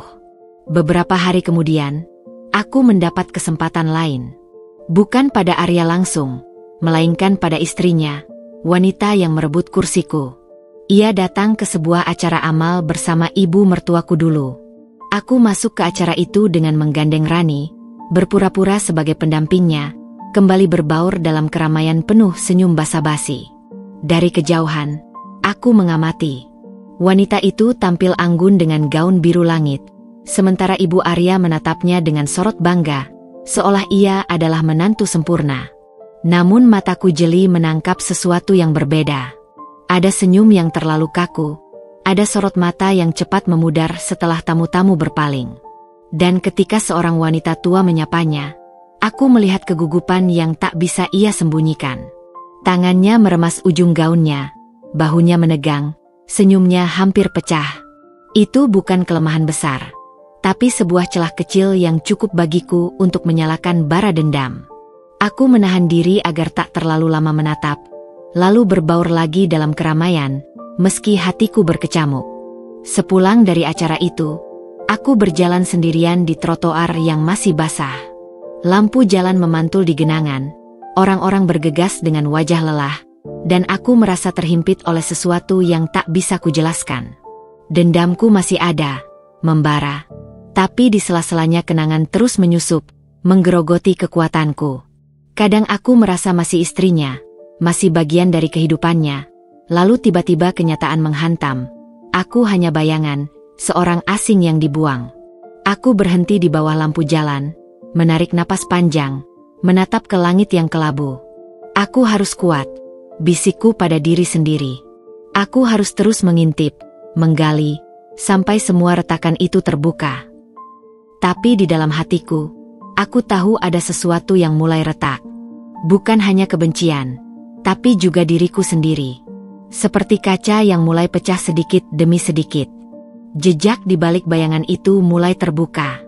Aku sudah mengikuti langkah-langkah kecil, menemukan orang-orang yang terluka, menyaksikan wajah-wajah penuh tekanan. Namun setiap jejak yang kutemukan, aku semakin dalam terjerat. Antara dendam dan kenangan, antara keinginan untuk menghancurkan dan ketidakmampuan untuk benar-benar melepaskan. Malam itu aku melanjutkan langkahku, membiarkan hujan sisa menetes di rambutku, sementara di dalam hati aku tahu, ini baru awal. Bayangan Arya masih terlalu kuat. Cepat atau lambat, bayangan itu akan pecah. Dan saat hari itu tiba, aku akan ada di sana, entah sebagai pembawa kehancuran, atau justru sebagai jiwa yang ikut hancur bersamanya. Hari-hari setelah pengintaian itu seperti lorong panjang tanpa ujung. Aku bangun setiap pagi dengan kepala penuh rencana, tapi tubuhku terasa berat, seolah masih terperangkap di antara dua dunia. Dunia dendam yang mendorongku terus bergerak, dan dunia kenangan yang terus menyeretku kembali ke titik awal. Namun ada satu hal yang membuatku tetap melangkah. Aku tidak boleh membiarkan semua ini hanya menjadi amarah kosong. Arya harus merasakan balasan. Dan untuk itu aku tidak bisa berjalan sendirian. Aku mulai dari hal kecil. Catatan yang dulu hanya berisi tempat dan waktu, kini mulai penuh dengan nama-nama. Seno adalah nama pertama yang kutulis dengan huruf tebal. Wajahnya yang hancur setelah proyeknya direbut Arya masih jelas di mataku. Ia pernah datang padaku, mencari keadilan, dan aku menolaknya waktu itu karena aku sibuk dengan lukaku sendiri. Kini aku merasa bersalah, sekaligus melihatnya sebagai pintu pertama menuju jaringan yang lebih besar. Aku menghubunginya dengan hati-hati, hanya lewat pesan singkat, berpura-pura menanyakan kabar. Jawabannya dingin, singkat, tapi dari nada yang terbaca aku tahu ia masih menyimpan bara. Malam berikutnya aku memberanikan diri menemuinya langsung. Sebuah kafe kecil di pojok kota menjadi saksi pertemuan kami. Seno datang dengan wajah penuh curiga, matanya menelusuri ruangan sebelum duduk. Aku bisa merasakan jarak yang tebal di antara kami. "Kenapa kamu menghubungi aku lagi, Maya?" tanyanya dengan nada waspada. Aku menatap ke dalam matanya, mencoba menembus lapisan kecurigaan itu. Karena aku tahu kamu tidak pernah benar-benar berhenti membenci Arya. Dan aku juga tidak. Kata-kata itu membuatnya terdiam beberapa detik. Lalu ia bersandar, menghela napas panjang. Benci? Tentu saja. Tapi apa gunanya? Dia terlalu kuat. Orang-orang di belakangnya terlalu besar. Aku sudah mencoba melawan. Hasilnya hanya kehancuran. Aku mencondongkan tubuh ke depan, suara lirih tapi mantap. Kalau kita bersama, mungkin hasilnya berbeda. Aku punya sesuatu yang dia tidak punya. Aku tahu dia lebih dari siapapun. Aku tahu celah-celahnya. Seno menatapku lama, seolah mencari kebohongan di wajahku. Di balik tatapan itu, aku bisa merasakan sesuatu bergerak, sesuatu yang lama ia kubur. Api kecil mulai menyala. Pertemuan itu tidak berakhir dengan janji, hanya dengan diam yang menggantung. Tapi aku tahu, benih sudah kutanam. Aku pulang malam itu dengan perasaan campur aduk. Ada kepuasan, ada juga rasa takut. Untuk pertama kalinya sejak semuanya hancur, aku merasa tidak sendirian. Tapi di sisi lain, bayangan Arya kembali menghantui. Suara tawanya, tatapan matanya, bahkan sentuhan yang dulu begitu kukenal, datang lagi seperti racun yang merayap di dalam darahku. Kadang aku merasa gila. Bagaimana mungkin aku ingin menghancurkan seseorang yang di saat bersamaan masih muncul dalam mimpiku? Hari-hari berikutnya aku mulai memperluas langkah. Dari Seno, aku mendapat cerita tentang seorang kontraktor kecil yang hampir bangkrut karena proyeknya diambil paksa Arya. Aku mencari tahu tentang pria itu, menghubungi melalui jalur yang tidak langsung, pura-pura menanyakan hal-hal ringan, lalu perlahan membuka luka lama. Semakin aku mendengar cerita-cerita itu, semakin jelas gambaran tentang Arya di kepalaku. Ia bukan hanya pengkhianat dalam rumah tangga, tapi juga pemangsa di luar sana. Dan aku mulai melihat diriku bukan hanya sebagai korban, tapi sebagai seseorang yang bisa menyatukan semua kepingan dendam ini. Namun, setiap kali aku melangkah lebih jauh, batinku sendiri semakin koyak. Di malam-malam sepi, aku sering duduk sendirian dengan segelas kopi dingin, menatap keluar jendela, bertanya-tanya apakah semua ini benar-benar tentang balas dendam atau hanya caraku menolak kenyataan bahwa aku masih peduli. Kadang aku merasa langkah-langkah yang kuambil bukan untuk menghancurkan Arya, melainkan untuk tetap terhubung dengannya, meski lewat jalan yang gelap. Pikiran itu membuatku ngeri pada diriku sendiri. Suatu malam, aku bermimpi. Arya datang menemuiku, bukan sebagai musuh, tapi sebagai sosok yang dulu kucintai. Ia tersenyum, mengulurkan tangan, dan aku hampir meraihnya. Tapi sebelum aku menyentuhnya, bayangan hitam menelan wajahnya, dan senyum itu berubah menjadi ejekan. Aku terbangun dengan tubuh basah oleh keringat, napas terengah-engah. Aku memeluk diriku sendiri, menahan tangis yang tak lagi bisa kubendung. Ini bukan cinta, ini bukan cinta, bisikku berkali-kali, tapi suaraku terdengar semakin rapuh. Meski begitu, aku tidak berhenti. Aku tahu, semakin aku maju, semakin sulit untuk mundur. Aku mulai menyusun potongan informasi yang kukumpulkan. Nama-nama, tempat, waktu, semua mulai terhubung menjadi pola. Aku tahu siapa yang bisa kupercayai, siapa yang hanya bisa kugunakan dari jauh. Dan di tengah semua itu, aku mulai melihat diriku berubah. Aku bukan lagi Maya yang dulu duduk menunggu suami pulang dengan teh hangat. Aku adalah Maya yang berjalan di kegelapan, membakar api kecil yang suatu hari bisa menjelma menjadi kobaran besar. Namun api itu bukan hanya membakar Arya. Api itu juga mulai membakar diriku sendiri.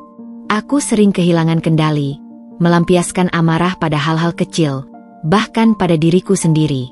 Aku mulai takut dengan bayangan di cermin, takut melihat mata yang memantulkan kegilaan. Tapi justru itulah yang membuatku sadar. Aku sudah terlalu jauh untuk kembali. Aku hanya bisa maju, apapun taruhannya. Api itu memang masih kecil, tapi aku tahu suatu hari akan membesar. Arya mungkin belum merasakannya. Mungkin ia masih duduk di singgasananya dengan tenang. Tapi aku ada di luar sana, menunggu, menyiapkan, dan setiap detik yang lewat hanya membuat api itu semakin menyala. Api yang diam-diam, tersembunyi di balik bayangan, tapi suatu saat akan menjilat, membakar, dan menghancurkan segalanya. Malam itu udara Jakarta terasa lebih berat dari biasanya. Hujan baru saja reda, meninggalkan aroma tanah basah dan aspal yang masih berkilau oleh lampu jalan. Aku duduk sendirian di ruang tamu kecil apartemenku, lampu meja menyala redup, buku catatan terbuka dengan halaman penuh coretan. Di antara barisan nama dan tanda panah yang kuhubungkan, aku menemukan diriku terhenti pada satu titik yang belum pernah kusentuh. Seorang pria bernama Bima, mantan asisten Arya. Seno menyebutnya sepintas, dengan nada samar penuh ragu, seolah takut membuka sesuatu yang terlalu berbahaya. Itu membuatku penasaran, karena Seno bukan tipe orang yang mudah gentar. Jika ia berhati-hati menyebut nama Bima, berarti di sana ada sesuatu yang lebih besar. Aku menghabiskan 2 hari untuk mencari tahu tentang pria itu. Tidak banyak yang bisa kutemukan di permukaan. Media tidak menyebutnya. Nama perusahaannya pun kecil dan nyaris tenggelam di antara ribuan usaha lain. Tapi dari celah-celah forum pekerja proyek, aku menemukan gosip samar. Bima pernah menghilang tiba-tiba, lalu kembali beberapa tahun kemudian dengan wajah yang lebih keras, tatapan yang lebih gelap. Sejak itu, ia menjauh dari lingkaran Arya. Tak ada yang tahu pasti apa yang terjadi, hanya desas-desus tentang sebuah kesepakatan yang gagal. Aku tidak bisa menahan dorongan untuk menemuinya. Setelah mencari alamat dari jejak digital yang kutemukan, aku mendapati ia tinggal di sebuah rumah sederhana di pinggir kota. Malam itu aku memberanikan diri datang, menyamar sebagai seseorang yang hanya ingin berbicara tentang masa lalu. Aku mengetuk pintu kayu tua itu dengan jantung yang berdegup kencang. Suara langkah berat terdengar dari dalam, lalu pintu terbuka menyingkap sosok pria berusia sekitar 40-an, dengan bahu lebar dan tatapan yang menusuk seperti pisau. "Bima, ada apa?" Suaranya rendah, dingin. Aku menelan ludah sebelum menjawab. "Aku, Maya, dulu istri Arya." Tatapannya berubah, meski hanya sedikit. Ada sesuatu di matanya, mungkin kaget, mungkin sinis. Ia membuka pintu lebih lebar, lalu menggerakkan tangannya, mempersilakan masuk. Ruangan di dalam sederhana, hanya ada sofa usang dan meja kayu dengan tumpukan kertas. Bau kopi pahit memenuhi udara. Aku duduk dengan kaku, sementara ia menyalakan rokok dan menghembuskan asap dengan lambat. "Kalau kau datang untuk membela dia, pintu keluar di belakangmu," katanya datar. "Aku tidak membela dia," sahutku cepat. "Aku datang karena aku ingin dia jatuh. Sama seperti kau." Bima menoleh, menatapku tajam. Lama sekali ia diam, seakan menimbang apakah aku pantas mendengar sesuatu yang sudah lama ia kubur. Lalu ia tertawa pendek, getir. "Semua orang ingin Arya jatuh. Tapi sedikit yang berani bicara begitu langsung. Kau berbeda, Maya." Aku menghela napas, mencoba menahan getaran di suaraku. Aku berbeda karena aku tahu dia luar dalam. Aku tahu topeng yang ia pakai. Dan aku tahu orang-orang yang sudah ia injak. Kau salah satunya, bukan? Bima meremas rokok di asbak dengan kasar. Dia mencuri bukan hanya uangku. Dia mencuri hidupku. Aku diam, menunggu. Dan akhirnya, kata-kata yang keluar dari mulutnya membuat dunia di sekitarku seakan berhenti. Ia bercerita bahwa beberapa tahun lalu, Arya terlibat dalam proyek besar yang seharusnya tidak mungkin ia menangkan.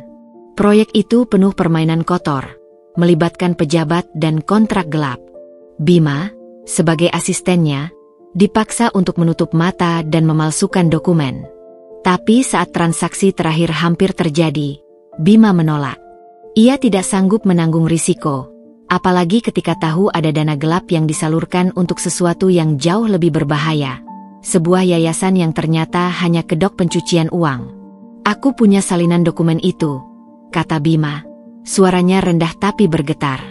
"Itu alasan aku masih hidup. Arya tahu aku menyimpannya, tapi ia tidak bisa menyentuhku begitu saja. Kalau aku mati, dokumen itu akan muncul." Aku terpaku. Dokumen. Bukti nyata. Itu lebih dari sekadar gosip. Lebih dari sekadar cerita korban. Itu adalah bom yang bisa menghancurkan Arya seketika. Namun di saat yang sama, ada rasa dingin menjalari tubuhku. Jika ini benar, berarti Arya bukan hanya pengkhianat pribadi, tapi juga bagian dari sesuatu yang jauh lebih busuk, lebih besar daripada yang pernah kubayangkan. "Kenapa kau tidak menggunakannya?" tanyaku lirih. Bima tersenyum pahit. "Karena melawan dia bukan cuma melawan Arya. Itu melawan seluruh jaringan. Aku hanya satu orang. Mereka bisa membuatku lenyap dalam semalam. Jadi aku simpan. Aku menunggu orang yang cukup gila untuk membukanya." Ia menatapku lama, dalam, seakan ingin menguji apakah aku orang itu. Aku menggenggam tanganku sendiri, berusaha menahan gemetar.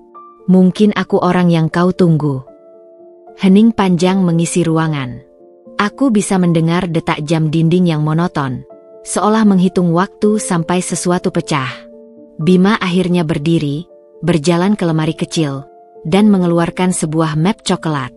Ia tidak memberikannya langsung, hanya meletakkannya di meja di depanku. "Itu sebagian. Jangan pikir ini hadiah. Itu ujian. Kalau kau bisa bertahan setelah membaca, mungkin kita bicara lagi." Aku menatap map itu seakan menatap api. Ingin sekali kugapai, tapi tahu bahwa begitu kusentuh, hidupku tidak akan pernah sama lagi. Meski begitu, aku meraih map itu dengan tangan bergetar, lalu berdiri. "Terima kasih." Bima hanya mengangguk, matanya tetap penuh keraguan. Aku keluar dari rumah itu dengan dada sesak. Malam terasa semakin pekat, jalanan sepi hanya ditemani suara anjing menggonggong dari kejauhan. Aku memeluk map itu erat, seolah di dalamnya ada denyut jantungku sendiri. Sesampainya di apartemen, aku tidak langsung membukanya. Aku duduk di kursi, menatap map itu lama sekali. Ada rasa takut, ada rasa penasaran, ada pula gelombang aneh yang menyakitkan. Karena sebagian dari diriku masih berharap Arya tidak seburuk itu, masih berpegang pada bayangan pria yang dulu kucintai. Tapi aku tahu, kenyataan tidak akan menunggu aku siap. Dengan tangan gemetar, aku membuka map itu. Isi di dalamnya membuat napasku tercekat. Dokumen perjanjian, salinan transfer, tanda tangan pejabat yang kukenal dari berita. Semua jelas, rapi, tak terbantahkan. Arya bukan hanya suami yang mengkhianati, bukan hanya pengusaha licik. Dia bagian dari permainan kotor yang bisa meruntuhkan banyak orang. Air mataku jatuh tanpa sadar. Bukan lagi sekadar karena dendam, tapi karena kesadaran bahwa cinta yang dulu kugenggam telah berubah menjadi monster. Aku menutup wajahku, tubuhku gemetar. Kenapa harus dia? Bisikku berulang-ulang. Namun di sela tangis itu, aku juga merasakan sesuatu yang lain. Api kecil di dalam diriku yang selama ini kupelihara, kini menemukan bahan bakarnya. Ini bukan lagi tentang sakit hati seorang perempuan ditinggalkan. Ini tentang kebenaran yang harus diseret keluar. Tentang seorang pria yang berdiri di atas puing-puing banyak orang. Dan aku, Maya, tidak bisa lagi mundur.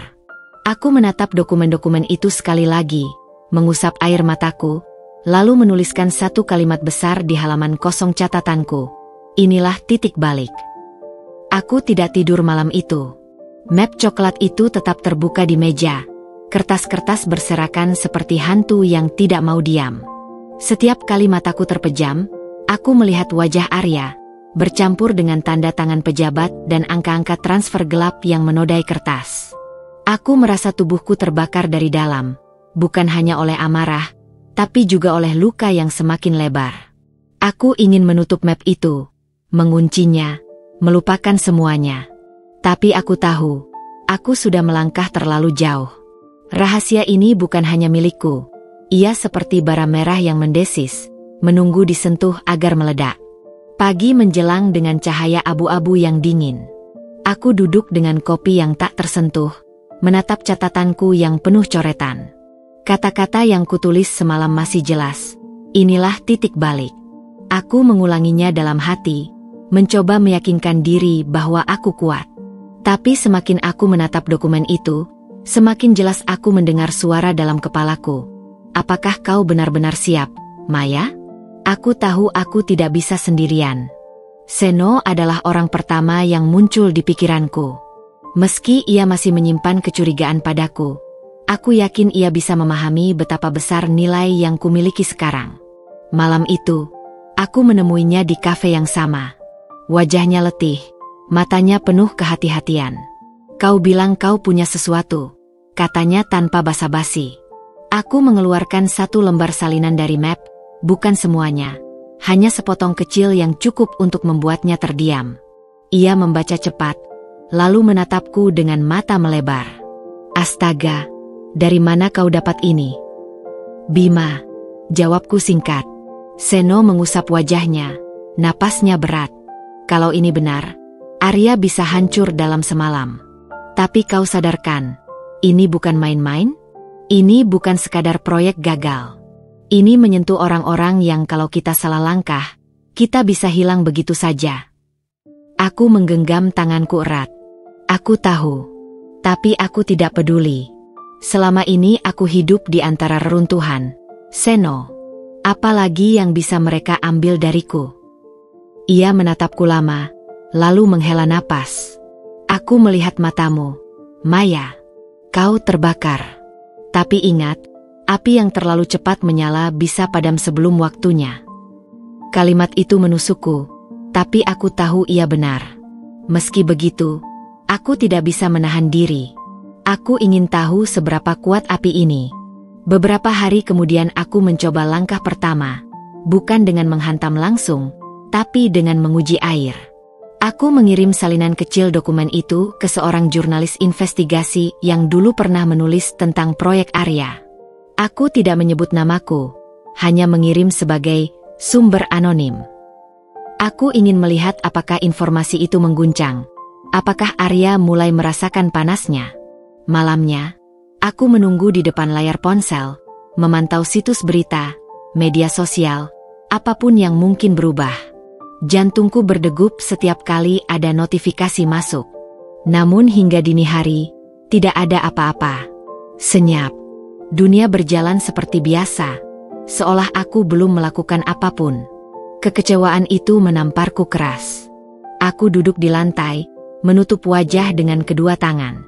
Kenapa tidak terjadi apa-apa? Bisikku lirih. Bagian dari diriku merasa lega, karena berarti Arya belum tahu aku bergerak. Tapi bagian lain merasa tercekik, karena berarti aku masih tak berdaya. Di tengah kekecewaan itu, aku bermimpi lagi. Arya datang. Kali ini wajahnya bukan tersenyum atau mengejek, tapi menatapku dengan sorot mata yang dulu membuatku jatuh cinta. Ia berkata pelan, "Berhenti, Maya. Kau akan terbakar sendiri." Aku terbangun dengan air mata membasahi pipi, tubuhku bergetar. Aku tidak tahu apakah itu peringatan dari alam bawah sadarku, atau hanya sisa cintaku yang menolak padam. Hari-hari setelahnya aku semakin rapuh. Aku mulai mudah marah, mudah tersinggung, bahkan pada hal-hal kecil. Aku merasa dikejar bayangan, seolah ada mata yang selalu mengawasi. Kadang aku mendengar langkah di lorong apartemenku, atau merasa ada mobil yang mengikuti dari jauh. Aku tidak tahu apakah itu nyata atau hanya paranoia. Tapi di tengah ketakutan itu, api dendamku semakin menyala. Aku kembali menemui Bima. Kali ini aku tidak datang dengan ragu, tapi dengan tekad yang lebih keras. Ia menyambutku dengan tatapan yang sama dingin, tapi aku bisa merasakan ia menimbangku. "Aku sudah melihat dokumennya," kataku tegas. "Aku ingin lebih." Ia menatapku lama, lalu menyipitkan mata. "Kau tahu apa artinya kalau kau masuk lebih dalam, Maya? Tidak ada jalan kembali." Aku menelan ludah, lalu mengangguk. Aku sudah tidak punya jalan kembali sejak dia meninggalkan aku. Bima akhirnya tersenyum tipis, pahit. Ia membuka laci, mengeluarkan flash disk kecil, meletakkannya di meja. "Ini lebih dari sekadar angka. Ini nama, jaringan, bukti. Tapi ingat, setiap file di dalamnya adalah luka yang bisa membakar siapapun yang menyentuh." Tanganku gemetar saat meraih benda kecil itu. Aku tahu ukurannya sepele, tapi bobotnya seperti batu besar yang menekan dadaku. Aku memandang Bima dengan mata basah. "Kenapa kau percaya padaku?" Ia menghembuskan asap rokok, tatapannya jauh. "Karena aku lihat matamu. Matamu sama seperti mataku dulu, sebelum aku hancur. Kau mungkin masih bisa bertahan lebih lama dariku." Aku pulang malam itu dengan flash disk di saku, jantung berdegup kencang. Di perjalanan, aku memandang keluar jendela taksi, lampu kota berkelebatan seperti api kecil yang menari-nari. Aku merasa seluruh tubuhku terbakar, luka-luka lama menyala lebih terang. Tapi di balik rasa sakit itu, ada kekuatan baru. Aku tahu langkah ini berbahaya. Aku tahu aku bisa kehilangan segalanya, bahkan nyawaku. Tapi aku juga tahu, aku tidak bisa mundur. Luka ini memang membakar, tapi mungkin hanya api ini yang bisa membuatku hidup lagi. Sejak malam aku membawa pulang flash disk itu, hidupku berubah. Tidurku makin singkat, dan setiap detik terasa penuh suara-suara yang menempel di kepala. Aku mendengar bisikan, langkah di lorong apartemen, deru mesin motor yang berhenti terlalu lama di bawah jendela. Mungkin hanya kebetulan, atau mungkin tidak. Aku menyembunyikan flash disk itu di dalam vas bunga keramik yang pecah setengah, di atas lemari buku. Tempat yang bahkan aku sendiri tidak akan mengira untuk pertama kali. Tapi setiap kali aku menatap ke arah lemari itu, jantungku berdegup kencang. Seolah-olah benda kecil itu bukan penyimpan data, tapi sebuah bom yang berdetak pelan, menunggu seseorang menekan tombolnya. Hari-hari berikutnya, aku mencoba hidup normal. Pergi kerja, duduk di meja kantor, pura-pura sibuk menatap layar. Tapi aku tahu tatapanku kosong. Rekan kerja mulai berbisik, menatapku dengan mata penasaran. Aku mendengar seorang berkata, "Maya makin aneh, ya." Mereka tertawa kecil. Aku pura-pura tidak peduli, tapi jauh di dalam, aku merasa tubuhku digerogoti. Malam itu aku kembali menemui Seno. Aku butuh suara lain, butuh seseorang untuk memastikan aku tidak gila. Kami bertemu di parkiran sepi sebuah pusat perbelanjaan, jauh dari tempat ramai. Ia datang dengan mobil tua berkarat, kaca depannya penuh goresan. Saat aku masuk, ia menoleh sebentar, lalu menyalakan mesin tanpa berkata apa-apa. Kami berputar tanpa tujuan, sampai akhirnya berhenti di pelataran kosong yang hanya diterangi satu lampu jalan.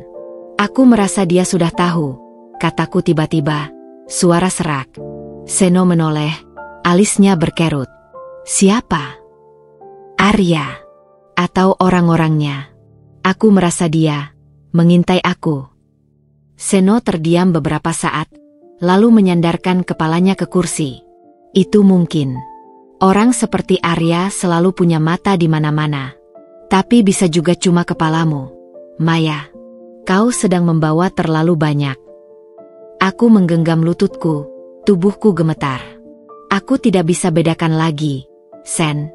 Mana nyata, mana tidak. Aku mendengar langkah di lorong, aku lihat bayangan di jendela. Aku merasa ada yang mengikuti. Ia menatapku, lama sekali. Lalu berkata pelan, "Itu berarti kau sudah masuk ke lingkaran yang benar." Rasa takut itu tanda bahwa apa yang kau pegang sangat berbahaya. Aku menoleh padanya, mata berkaca-kaca. Lalu apa yang harus kulakukan? Sementara aku bahkan tidak bisa tidur tanpa mimpi buruk. Seno menghela napas panjang. Kau harus pilih, Maya. Entah kau habiskan semua ini sekarang juga, atau kau kuatkan dirimu sampai saat yang tepat tiba. Kalau kau ragu, mereka akan lebih dulu menghancurkanmu. Kata-katanya menusukku. Ragu. Ya, aku penuh ragu. Tapi di balik itu, api dendamku terus menggerogoti. Sepulang dari pertemuan itu, aku berjalan menyusuri lorong apartemen dengan hati-hati. Lampu di ujung koridor berkedip pelan, menciptakan bayangan yang bergerak seperti hantu. Aku membuka pintu dengan cepat, menutupnya rapat, lalu bersandar pada dinding, napas memburu. Dan saat itulah aku melihatnya. Sebuah amplop putih tipis, diselipkan di bawah pintu. Tanganku gemetar saat meraihnya. Tidak ada nama, tidak ada alamat. Aku membukanya perlahan. Jantungku seakan berhenti. Isinya hanya selembar kertas, dengan tulisan tangan yang kukenal sangat baik. Berhenti sebelum terlambat. Tulisan Arya. Tulisan yang dulu kuterima di surat-surat kecil penuh cinta, kini kembali sebagai ancaman. Aku jatuh terduduk, kertas itu gemetar di tanganku. Air mataku jatuh tanpa kendali. Dia tahu, bisikku berulang-ulang. Malam itu aku tidak tidur. Aku duduk di lantai, menatap jendela gelap. Setiap suara di luar membuatku melompat. Ponselku bergetar sekali, nomor tak dikenal. Aku menatap layar, enggan menjawab. Tapi dering itu tak berhenti. Aku akhirnya menekan tombol hijau. Hening. Hanya napas di seberang. Berat, dalam. Aku tahu napas itu. Maya. Suara itu akhirnya terdengar. Rendah, penuh bayangan masa lalu. Arya. Darahku berhenti mengalir. Apa mau MU? Bisikku. Tawa kecil, dingin. Aku hanya ingin kau tahu.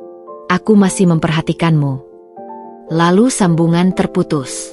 Aku melempar ponsel itu ke sofa. Tubuhku menggigil hebat. Semua terasa nyata sekarang. Bayangan itu bukan ilusi, bukan paranoia. Arya benar-benar tahu aku bergerak. Aku menyalakan lampu di seluruh ruangan, seolah cahaya bisa mengusir rasa takut. Aku duduk di kursi, memeluk kakiku, mencoba bernapas. Tapi semakin keras aku mencoba, semakin aku merasa terperangkap.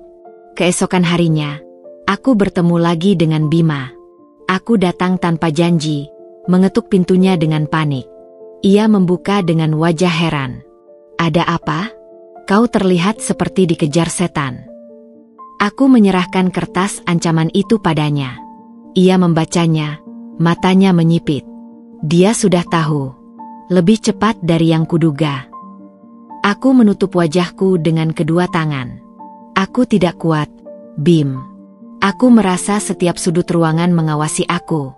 Aku bahkan takut tidur. Ia menatapku, lalu berkata datar, "Itu harga yang harus kau bayar. Kau mau jatuhkan dia, kan? Maka jangan berharap perjalanan ini sunyi. Bayangan akan selalu mengintai, Maya." Aku menurunkan tanganku, menatapnya dengan mata merah. Kalau aku hancur sebelum sempat membunuhnya, apa gunanya semua ini? Bima diam sejenak, lalu mengeluarkan sesuatu dari sakunya. Sebuah kunci kecil, diikat dengan gantungan besi tua. Ia meletakkannya di tanganku. "Ada tempat yang lebih aman untukmu. Gudang lama milikku di pinggir kota. Kau bisa sembunyi di sana kalau keadaan makin parah. Tapi ingat, Maya, bersembunyi bukan berarti berhenti. Itu hanya jeda." Aku menggenggam kunci itu erat, merasakan dinginnya menembus kulitku. Aku tahu, semakin jauh aku melangkah, semakin sedikit pilihan yang tersisa. Bayangan Arya kini benar-benar menempel di punggungku, dan satu-satunya cara untuk melepaskannya adalah dengan terus maju. Malam itu, sebelum tidur, jika bisa disebut tidur, aku menatap flash disk di tanganku. Aku berbisik pada diriku sendiri. Kalau dia ingin aku berhenti, maka aku akan lakukan sebaliknya. Aku akan membuatnya menyesal. Api dalam dadaku kembali menyala, meski kini bercampur dengan ketakutan yang nyaris melumpuhkan. Dan aku tahu, sejak saat ini, setiap langkahku akan selalu ditemani bayangan yang mengintai. Aku sadar satu hal, jika aku hanya bersembunyi, aku akan hancur lebih dulu. Arya sudah tahu aku bergerak, dan bayangannya kini menempel di setiap langkahku. Maka aku hanya punya satu pilihan, menyerang balik. Malam itu aku menemui Seno dan Bima sekaligus. Kami duduk di ruangan kecil berlampu redup, meja kayu penuh bekas goresan. Ketiganya duduk tanpa banyak bicara. Hanya ada napas berat, dan suara jam dinding yang berdetak lambat. "Arya sudah mengintai aku," kataku akhirnya, membuka percakapan. "Kalau kita diam, dia akan menutup semua jalannya. Kita harus bergerak lebih cepat." Seno menyilangkan tangan, wajahnya muram. "Gerak cepat itu berisiko, Maya. Satu kesalahan, kita bisa habis." Aku menatapnya tajam. "Kau yang bilang padaku kemarin, jangan ragu, atau kita hancur lebih dulu." Aku tidak mau ragu lagi. Bima tersenyum miring, lalu menyalakan rokoknya. Anjing yang diserang balik akan kebingungan. Itu saat terbaik untuk menancapkan luka. Ia menggeser laptop ke arahku. Aku sudah pecah sebagian data dari flash disk. Ada nama, ada rekening. Kalau ini bocor ke publik dengan cara yang tepat, Arya akan sulit membersihkan diri. Aku menatap layar itu. Nama-nama pejabat, perusahaan fiktif, aliran dana. Semua tampak seperti benang kusut, tapi di tengahnya ada satu titik besar. Nama Arya. Dadaku berdegup keras. Bagaimana kalau mereka menutup akses? Atau membalikan tuduhan ke kita? Tanyaku. Disitulah peran Seno, jawab Bima cepat. Dia punya jalur ke media bawah tanah. Media yang tidak mudah dibungkam dengan uang. Seno mendesah, lalu mengangguk setengah hati. Aku bisa coba. Tapi begitu data ini keluar, Arya tidak akan tinggal diam. Dia akan mencakar balik. Aku menggenggam meja, tubuhku tegang. Biarkan dia mencakar. Aku sudah siap berdarah. Ruangan terdiam. Kata-kataku menggantung di udara seperti bara panas. Aku sendiri terkejut mendengar betapa dinginnya suaraku. Malam berikutnya, aku mengambil langkah pertama. Dengan hati-hati, Aku menyalin sebagian data dari flash disk ke laptop Seno. Rasanya seperti menyalakan korek api di tengah ruangan penuh bensin. Setiap klik membuat tanganku berkeringat, napasku pendek. Aku akan kirim ke jurnalis itu malam ini, kata Seno. Dia tidak pakai nama asli, tapi aku percaya padanya. Kalau dia berani muat, kita punya pijakan pertama. Aku mengangguk, meski perutku terasa kosong. Antara takut dan lega bercampur. Aku tahu permainan ini sudah dimulai, dan tidak ada jalan kembali. Sebelum pergi, Bima menepuk bahuku. Kau sudah menyalakan api, Maya. Ingat, api bisa jadi cahaya, bisa juga jadi neraka. Jangan sampai kau terbakar sendiri. Aku hanya tersenyum tipis. Kalau aku harus terbakar, biarlah. Asal dia ikut hancur di dalamnya. Malam itu aku pulang dengan langkah ringan sekaligus berat. Untuk pertama kali sejak lama, aku merasa tidak hanya dikejar, aku juga mengejar. Arya mungkin sudah mengintai, tapi kini ia juga harus tahu. Aku bukan lagi bayangan yang bisa diusir. Aku adalah api yang akan terus membakar, sampai salah satu dari kami menjadi abu. Arya duduk di ruang kerjanya yang luas, dikelilingi kaca berlapis yang memantulkan cahaya lampu gantung kristal. Dari luar, ia tampak seperti pria mapan dengan kendali penuh. Jas hitam terlipat rapi di kursi, dasi longgar di leher, senyum dingin menempel di wajah. Tapi di balik meja, tangannya tak berhenti mengetuk pena pada permukaan kayu. Ritme cepat, tak sabar. Laporan baru saja ia terima. Beberapa media kecil, tak jelas, anonim, berani menulis tentang aliran dana mencurigakan yang mengarah ke perusahaan-perusahaan cangkang miliknya. Belum besar, tapi cukup untuk mengguncang. Arya tahu, informasi itu tidak muncul begitu saja. Maya, gumamnya pelan, seolah nama itu racun sekaligus bisikan manis masa lalu. Seorang anak buah masuk, menunduk. Kami sedang telusuri sumbernya. Pak, kemungkinan kebocoran dari dalam, atau ada orang yang Anda kenal terlibat. Diam. Suara Arya rendah, tapi cukup untuk membuat pria itu membeku. Ia berdiri, berjalan ke arah jendela. Dari lantai tinggi, kota tampak seperti lautan lampu kecil. Biasanya pemandangan itu memberinya rasa kuasa. Tapi malam ini, lampu-lampu itu justru seperti mata-mata yang mengawasi. Aku sudah beri dia peringatan, katanya, masih menatap keluar. Surat, telepon. Kukira itu cukup membuatnya kembali jinak. Tapi dia memilih bermain api. Pria itu menelan ludah, ragu untuk bicara. Arya berbalik, matanya tajam. Temukan siapa yang membantunya.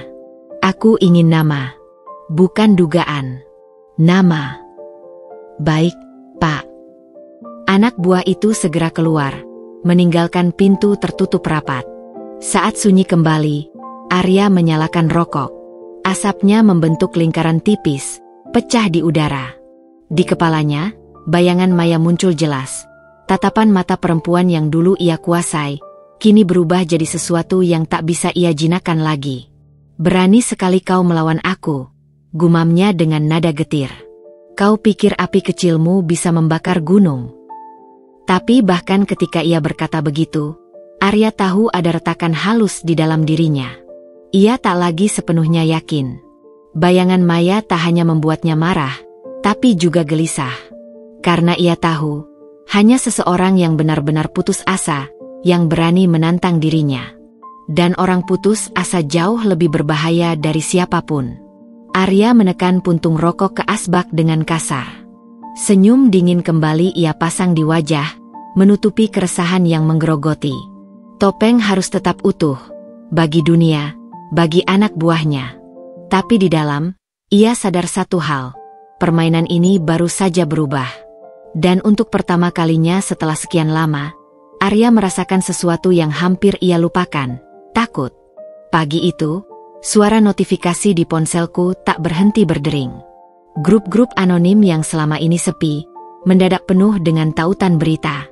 Nama Arya belum disebut terang-terangan, tapi benang merahnya jelas. Perusahaan-perusahaan cangkang, rekening gelap, dan jaringan gelap di balik proyek besar pemerintah. Aku membaca cepat. Jantungku berdegup seperti genderang perang. Rasa puas dan takut bercampur jadi satu. Aku tahu, api yang kutialakan sudah mulai menyambar. Seno menelpon dengan suara tegang. Mereka sedang panik. Ada tekanan ke beberapa redaksi untuk take down berita itu. Tapi kabar sudah terlanjur menyebar. Kita punya momentum. Dan juga punya musuh yang lebih marah, jawabku lirih. Sore itu, aku mendapati bayangan hitam di depan rumah. Mobil tak dikenal parkir cukup lama, lalu pergi saat aku keluar menyalakan lampu teras. Jelas, Arya mulai menunjukkan taringnya lagi. Bima datang malam itu, membawa kopi dan wajah yang lebih serius dari biasanya. Kau sudah lihat kan? Media sosial ramai. Tapi dengar aku, Maya, semakin besar api ini, semakin cepat mereka akan mencoba memadamkan dengan kekerasan. Aku menatapnya lama. Aku sudah memilih jalan ini. Aku tidak akan mundur. Bima menghembuskan napas panjang, lalu menggeser sebuah amplop ke meja. Ini alamat salah satu orang dalam lingkaran Arya. Dia kesal karena tak pernah dapat bagian yang adil. Kalau kau berani, kita bisa temui dia. Bisa jadi saksi, bisa jadi kunci. Aku menatap amplop itu, tangan gemetar halus. Rasanya seperti sedang memegang minyak yang siap disiramkan ke api. Malam makin larut, aku duduk sendiri di ruang tamu. Lampu redup, jendela tertutup rapat. Tapi aku tahu Arya di luar sana, mengintai, menunggu celah. Aku menggenggam amplop itu erat. Api ini sudah menyala. Dan aku tidak akan biarkan padam, meski harus menanggung bara yang membakar tubuhku sendiri. Malam itu, udara di luar rumah seperti menebarkan kabar buruk. Anjing tetangga menggonggong tak henti, dan entah kenapa aku merasa langkah-langkah asing mengintai dari balik kegelapan. Aku baru saja selesai membaca ulang amplop yang diberikan Bima. Nama, alamat, catatan transfer. Semua mengarah pada seseorang yang dulu setia pada Arya, kini mungkin siap berkhianat. Saksi yang bisa menjatuhkan segalanya. Tapi sebelum sempat memikirkan langkah berikutnya, ponselku berdering. Nomor tak dikenal. Suara berat menyapa dari seberang. Maya. Aku membeku. Suara itu terlalu kukenal. Arya, kau pikir aku tidak tahu permainanmu? Lanjutnya, nada suaranya tenang, tapi dingin seperti pisau. Kau bukan lagi istri yang bisa kusepak keluar dari rumahku. Kau sudah jadi duri. Dan duri harus dicabut sebelum menusuk terlalu dalam. Aku menggenggam ponsel erat, berusaha menahan getaran tanganku. Kalau kau berani, hadapilah terang-terangan. Bukan dengan ancaman murahan. Arya tertawa pendek. Terang-terangan? Baik. Lihat keluar jendela. Jantungku nyaris berhenti. Aku melangkah pelan ke tirai. Di jalanan gelap, sebuah mobil hitam berhenti. Dari dalamnya, dua pria berjas keluar, berdiri tegap menatap ke arah rumahku. Aku beri kau pilihan, suara Arya kembali. Hentikan semua ini, atau malam ini akan jadi terakhir kau merasa aman. Aku menutup telepon dengan kasar, napas terengah. Kepalaku berputar. Tapi sebelum panik menelan, aku mengambil keputusan. Bukan lagi waktunya bersembunyi. Aku menyalakan perekam suara di ponsel, lalu menelpon Seno. Mereka sudah bergerak. Aku butuh semua bukti itu dipublikasikan sekarang. Bukan besok. Sekarang. Seno sempat ragu. Maya, itu berisiko besar. Kalau semua keluar tanpa filter. Aku tidak peduli. Kalau aku harus jatuh malam ini, biar Arya jatuh bersamaku. Suara ketukan keras menggema dari pintu depan. Aku meraih besi kecil di sudut rumah, menahan napas. Tapi sebelum pintu didobrak, suara motor meraung keras dari arah jalan.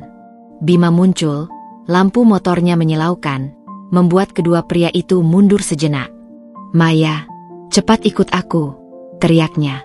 Aku berlari keluar, amplop di genggaman. Saat kami melaju menembus gelap, kudengar suara kaca pecah dari rumahku. Mereka sudah masuk. Di atas motor, angin malam memukul wajahku, tapi tekadku membakar lebih panas dari apapun. Data itu sudah jalan, teriakku pada Bima. Kalau Seno jalankan perintahmu, sekarang Arya sudah kebakaran jenggot, jawabnya. Aku menutup mata sejenak, membiarkan rasa takut, marah, dan lega berbaur jadi satu. Aku tahu konsekuensinya. Ini bukan sekadar pertempuran kecil. Ini ledakan balik. Arya ingin menghancurkanku, maka aku akan pastikan dunia juga melihat topengnya runtuh. Dan di malam yang berisik oleh raungan motor itu, aku bersumpah dalam hati, entah aku terbakar habis, atau api ini benar-benar menelan Arya hidup-hidup. Pagi menjelang dengan kabut tipis yang menggantung di jalanan. Aku duduk di kursi kayu sebuah rumah aman milik kenalan Seno. Rambutku berantakan, tubuh lelah, tapi mataku tak bisa terpejam semalaman. Suara notifikasi ponsel berdentang tanpa henti. Berita utama di mana-mana. Skandal korupsi besar terbongkar, melibatkan konglomerat ternama dan jaringan politikus. Foto Arya terpampang di layar.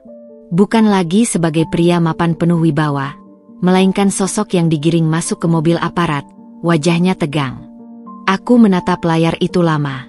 Ada kepuasan, tapi juga kekosongan aneh. Seorang pria yang dulu kupanggil suami, kini jadi headline aib nasional. Bima masuk, membawa 2 gelas kopi. Kau lihat? Dunia sudah tahu wajah aslinya. Aku mengangguk pelan. Tapi mereka juga tahu aku bagian dari ceritanya. Nama Maya akan selalu dikaitkan dengan skandal ini. Aku tidak bisa kembali jadi orang biasa. Bima duduk di sampingku. Suaranya tenang. Itu harga dari melawan. Tapi kau menang. Kau berdiri ketika orang lain memilih diam. Aku menatap keluar jendela. Burung-burung kecil terbang melewati langit pucat. Bebas. Aku ingin rasanya seperti mereka. Bebas dari masa lalu, dari luka. Telepon berdering. Seno di seberang. Suaranya lega tapi waspada. Maya, Arya sudah resmi ditahan. Tapi dengar, jaringan itu besar. Dia mungkin tumbang, tapi masih ada yang akan mencoba melanjutkan. Kau harus tetap waspada. Aku menutup telepon dengan perasaan campur aduk. Perjuangan ini belum benar-benar usai, tapi langkah besar sudah kuambil. Bima menatapku. Jadi, apa langkahmu selanjutnya? Aku menarik napas panjang. Aku tidak tahu. Tapi yang jelas, aku tidak akan lagi jadi bayangan orang lain. Tidak lagi dikendalikan. Aku akan menulis kisahku sendiri. Kami terdiam sejenak. Hanya suara detak jam dinding yang terdengar. Aku menggenggam amplop yang masih kusimpan. Simbol semua rahasia yang hampir membakarku hidup-hidup. Dengan tenang, aku menyelipkannya ke dalam laci, lalu menutup rapat. Biarkan bara ini padam di sini, bisikku. Di luar, matahari mulai menembus kabut. Cahayanya hangat, menyinari wajahku yang penuh luka, tapi juga penuh keberanian baru. Aku tahu jalanku ke depan tak akan mudah. Tapi untuk pertama kalinya setelah sekian lama, aku merasa benar-benar merdeka. Dan aku berjanji, meski dunia mencoba lagi menjatuhkanku, aku tidak akan pernah lagi mundur.